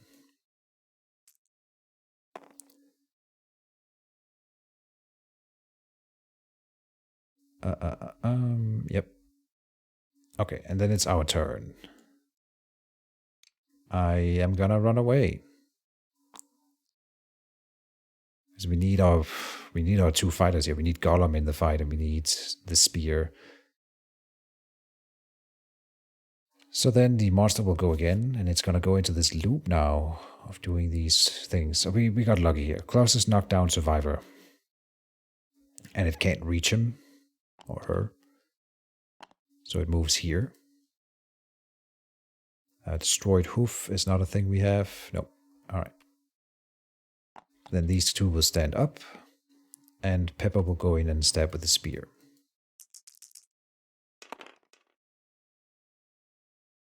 Getting 2 hits. No traps. No traps drawn. What? Amazing. Palate. If you are adjacent to the monster, which we... Oh, I mean, the spear is so much better than I even had ever thought. Like, there's no failure here. And here we can give it another -1 movement token. Very good. Alright, and there's no order in these, so... Roll them together. Here's a wound, and it gives us -1 movement token. Lovely. And it's a wound, so there... Yep. Nice, nice, nice, nice. Okay, and the bow can hit from here, so we will go for that. 2 hits, very good. We honestly don't care about the trap right now. No order to these, or sequence, so we need to just roll the dice and see. We are wounding on, with the bow, 4s. So this is 2 wounds, nice. No special effects, nope. Alright, so it's only the stomp that remains, and we know what that does. If it damages the target, it draws an extra AI. Oh, so it can loop forever if it keeps going. Wow. Huh. If it keeps wounding. I mean, we can always just dodge, but that's kind of terrifying. Blue has not moved yet, but we'll do it now. So move up here. Give it a good old attack. Give us a critical hit. 1 hit. Critical hit. Okay, I didn't do that on purpose. It worked, though. Critical wound, 1 screaming antelope resource. And it'll discard this card here. Good.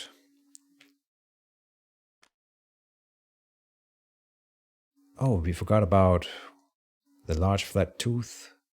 Giving insanity. I'm going to give it... We had lowest insanity on Gollum anyway, so I would probably have given both of them to him. Any other things that we should have adjusted for when we picked them up? No. Okay. The internal bleeding weakens the monster. The screaming antelope gains -1 damage token. Lovely. And if it becomes relevant, I will go and check whether or not it can roll or do 0 damage. That seems kind of weird. Anyway, it doesn't have any AI cards. I'm not going to go in with white. I don't feel like I need it. So it does its basic action. Closest knockdown survivor in range. If not, then grace. And there are... When it graces, it will look for acanthus plants, but since there are none, it's just going to full move forward in a straight line. So it's going to keep just full moving forward every turn because there are no knockdown survivors. But of course, this causes a knockdown. No, this causes a collision. Oh, and that knocks him down, that's true. And a random damage in the chest, the body. Okay, he's getting close. All right. Then I didn't put him next to Pepper, which was a mistake. But it's our turn. How do we handle that then? I want to use one of the luck characters to try to hit it. Preferably, and that could be Sansa. Oh, I must have done something wrong here. She doesn't have that much XP. She has 1. Okay.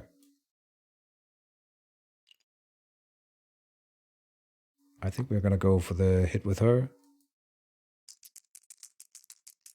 I hope that we don't draw the trap or anything nasty. Bone Dagger hits on 7s. First strike. First strike, you must select this first. Okay. Screaming Antelope's massive eyes glistens with human-like fear. If the attacker is insane, it does. It is. Cancel all hits and end their attack. Oh, otherwise this attacker suffers 1 brain damage. Okay, so she doesn't get to hit it because she's insane. Alright, I will use the survival from her to get Gollum up and go and attack with him, hoping to get that critical hit. In the flank. Yeah, sure. Oh, he could get a serious injury if it kicks back. I'm not gonna do that. We're gonna hit it from the side. And we got 1 hit. No special effect here. Give me that crit. 9 or 10. And 1. Okay. Then the bow. Now we just want to kill it, honestly. Didn't hit. Okay, the spear. Murder it before it acts again. I mean, it's just going to run straight forward, I suppose. Doing nothing. Like a scared animal. And I had thought about whether or not it can run off the board, but I haven't found any rules pertaining to that. So I'm assuming that it can't. Here. Restless Shank. Oh, and here's the, yeah. If we wounded it, it would kick back, but we don't. God damn it. Alright, but we know what it's going to do. There's no knocks down survivor, so it's just going to run straight forward. Scared animal, sure. Gollum goes for the critical again here on the side. Getting 3 hits. Okay, please don't draw the trap. Don't draw the trap. Don't draw the trap. Don't draw the trap. Didn't draw the trap. Success kit meme activated. Monster turns to face the attacker. Your blow chips the Screaming Antelope. Okay, here's a Screaming Antelope resource and a resource here. And a resource here. And nothing else matters because if we wound it, it dies. So it doesn't matter. We'll do the rest of this shoulder last for reference, if it matters. I guess I'll do the other 2 first here, together. Oh, I should do them in sequence because we only get 1 hit. But this one didn't hit and we get the critical anyway. Right, because if the first thing rolled is a normal wound, then we don't get to roll the second time to get a critical. So I shouldn't roll them together. But never mind, we got the thing. Another resource. Lots of resources found here. This is going to be great. We may even be able to forge an entire set, which is kind of crazy. We have defeated the Screaming Antelope for the first time. Let's see here. Screaming Antelope. All right. Not without a few scratches on our skin, but we came out victorious. So everyone gains 1 hunt XP.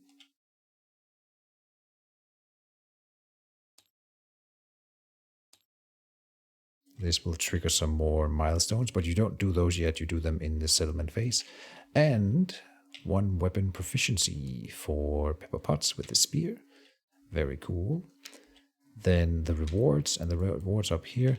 It says, when the monster is defeated, any survivors with 20 plus insanity are driven mad by the monster's death wail. They vanish screaming into the darkness, never to be seen again.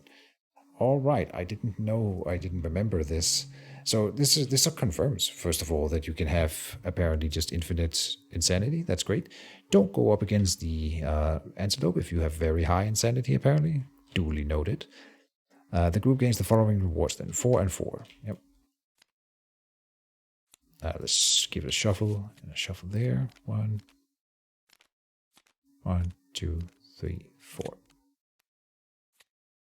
And then you say spread. Whoops. Put the other resources up here.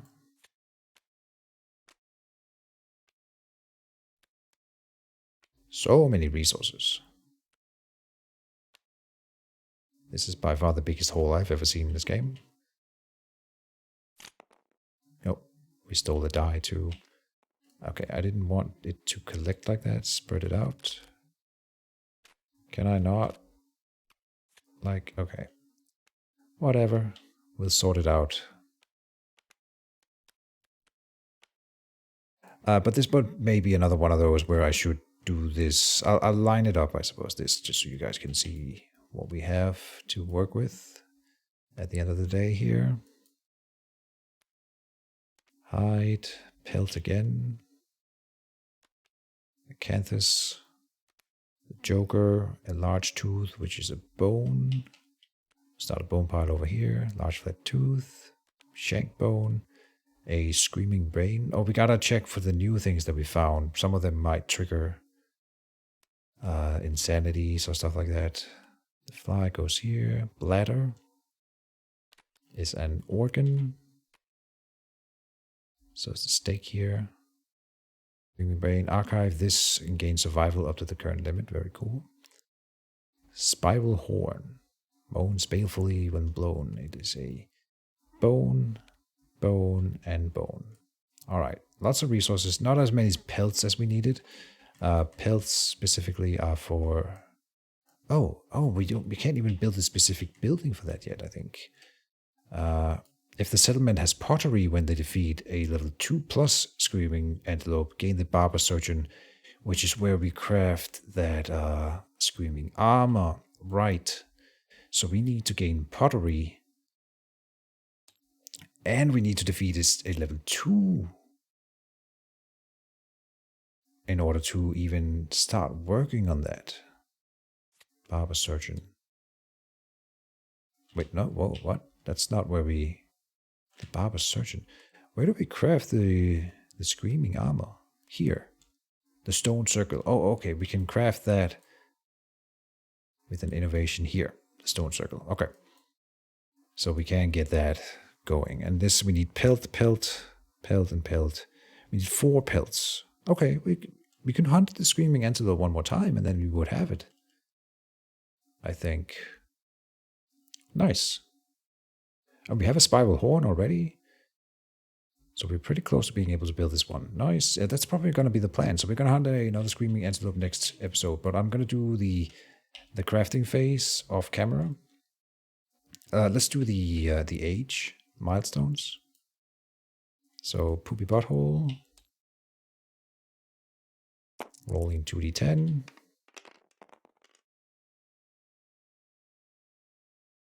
This is a 4. Getting 5. That is 1 permanent strength for him. Nice.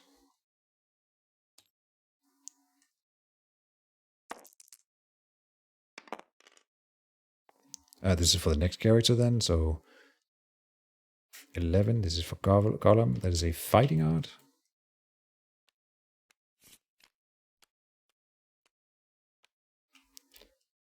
Like that. F. And what do we get? Oh, he gets an innovation token on arrival. We gotta remember stuff like that. So, innovation token, 1 permanent innovation token. This is gonna get removed by the thing. I wonder, can I put it there?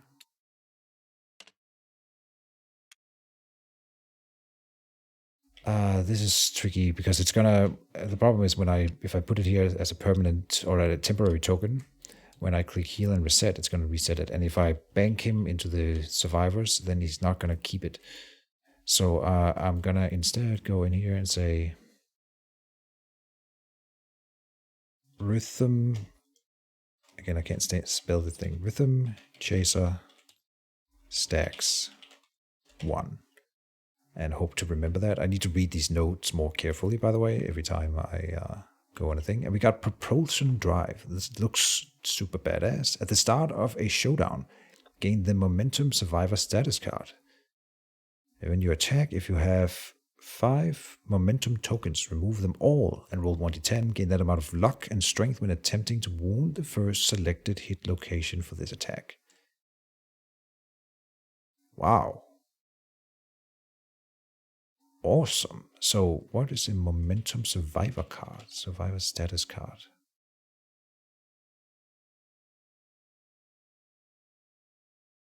Proficiencies. Yeah, I don't know. Interesting. All right, this is something I will research for next episode. And then let's roll the final level up. 7 is a fighting art.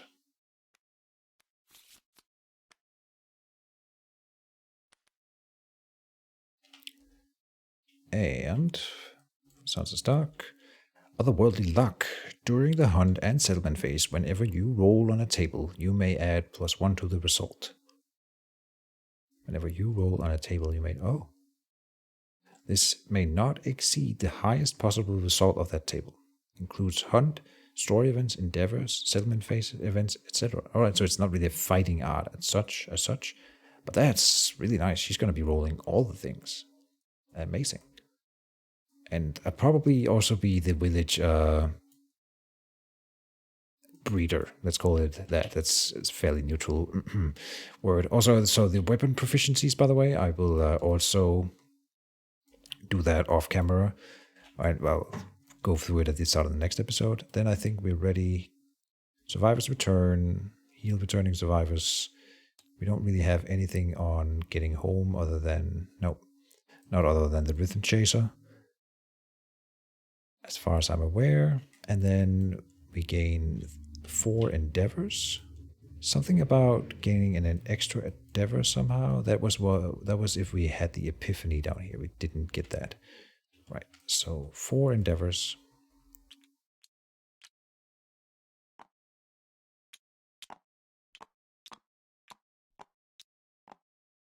Boop.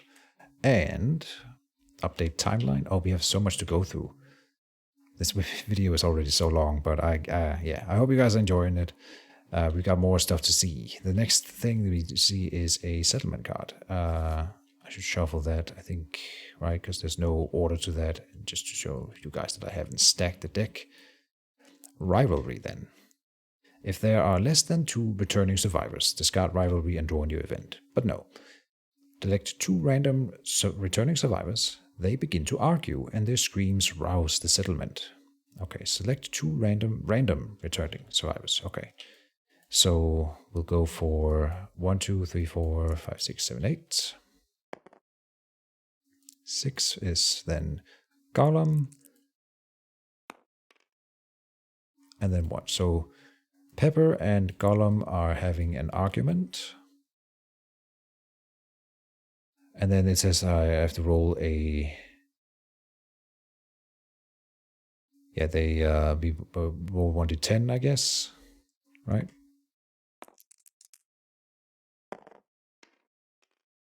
A 7. Okay. 4 to 8. 2 rivals immediately come to blows. So randomly choose one of the 2 rivals to suffer a gaping chest severe injury. Add the rivalry to the next year on the timeline. Oh no.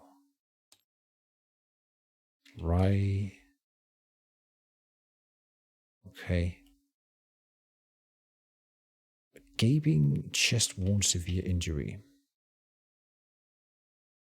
Here, search, gape.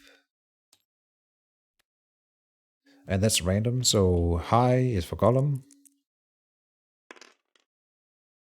6. Poor Gollum. Alright. -1 strength. This injury is permanent and can be recorded multiple times. This is not a disorder. This is an ability/impairment. Ah, boy. All right. He was doing so well. Damn you, Pepper Potts. Lingering effects is that we can then duel for 2 endeavors. But that's some of the stuff that I will be looking at in between episodes here. Then we still have more stuff to go through though, because we have Gorm Climate that we need to look at. Oh, it's here. Not sure why this is highlighted now. Gorm Climate again. And we add it to the next year again. And the rivalry wasn't supposed to go here, right?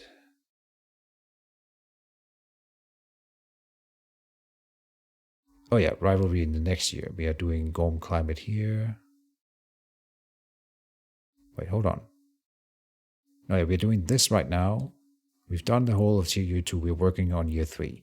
So rivalry would be added down here. Also a new Gorm Climate.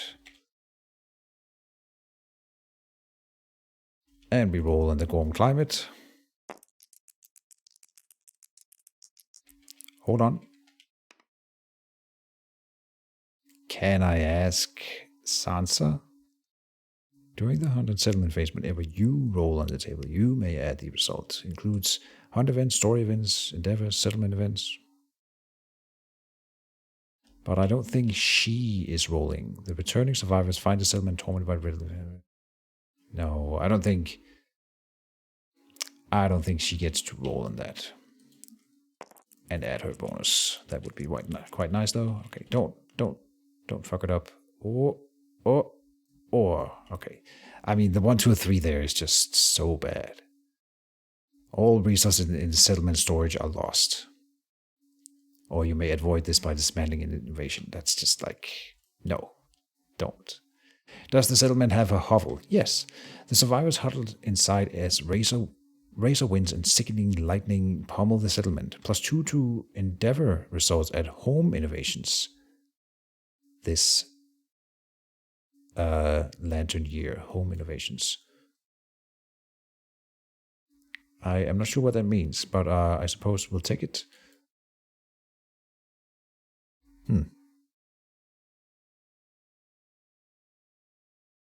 +2 to endeavor results at home innovation. So if we had a home innovation, we could roll on it, that we could roll on it with an endeavor, then we would get +2 to that roll. We don't have anything like that. I am fairly sure that we will be innovating this turn, or this phase here, so I'm going to go ahead and do that right now. A hide, an organ, and a bone. Just get that out of the way so you guys can see that. Did I already shuffle? I'm pretty sure I did. Okay. Can we get a home innovation? Yeah, we have several. But no endeavor thing and no endeavor thing here. Anyway, bloodline. Hovel consequence. Newborn survivors inherit the following from their parents. Oh. The oracle's eye, iridescent hide, or pristine ability. Choose one. I'm assuming that means that if they have the oracle's eye, iridescent hide, and pristine ability, then you would inherit it. You wouldn't get it otherwise, right? And a surname. One surname. Okay. Half of one parent's weapon proficiency levels rounded up. Oh, that's nice. Okay. Shadow dancing then. You may only endeavor here if a survivor died during the last Hunter showdown. So probably not gonna happen. I mean, we're not picking this one because I don't want that to happen. But anyway, you gain +3 insanity and a random fighting art, or you realize how easy it is to dupe someone, gain the sneak attack fighting art. Okay. Yeah, I'm not really interested in that. Also doesn't have any consequences, no new innovations. In a lantern, then, the settlement finds the light within. All survivors gain the search survival action. Oh, that is one of the best. And then family over here. Departing survivors gain +1 survival. Survivors nominated for intimacy may give themselves a surname if they do not have one. Okay, you don't have surnames as a base? Huh. A newborn survivor inherits the surname of one parent, their weapon type, and half rounded out of their weapon proficiency levels. So you can have both of these. This is weird. Huh. Maybe one excludes the others, but that's not. Anyway, in the only thing is here, storytelling would be better for the Gorm climate, which happens all the time, and we don't have access to that. I think in a lantern for the surge action, it's such a good use of survival. Just attacking more, and you can surge and attack with the bone dagger, getting more attacks, rolling more perfect hits than gaining a survival back, right? So I really like that combo. We are gonna, oh, nope, where did you go? Come back. All right, so we are gonna grab in the lantern. Not sure if this was the best pick, but it has been picked. We will say search, and this is add inner lantern. So if I write inner lantern consequence, indeed. Throw them in, shuffle it up. And now I think there are no more things to do before I start crafting, and so I'll do that at the beginning of next episode, like I said. I hope you guys all enjoyed it. It was a little bit long, and I know I talk all the time, but hopefully you enjoyed the Screaming Antelope fight, and we will hunt another next episode and get that Screaming Lantern armor finished up. Sounds amazing. So, see you then, and bye-bye.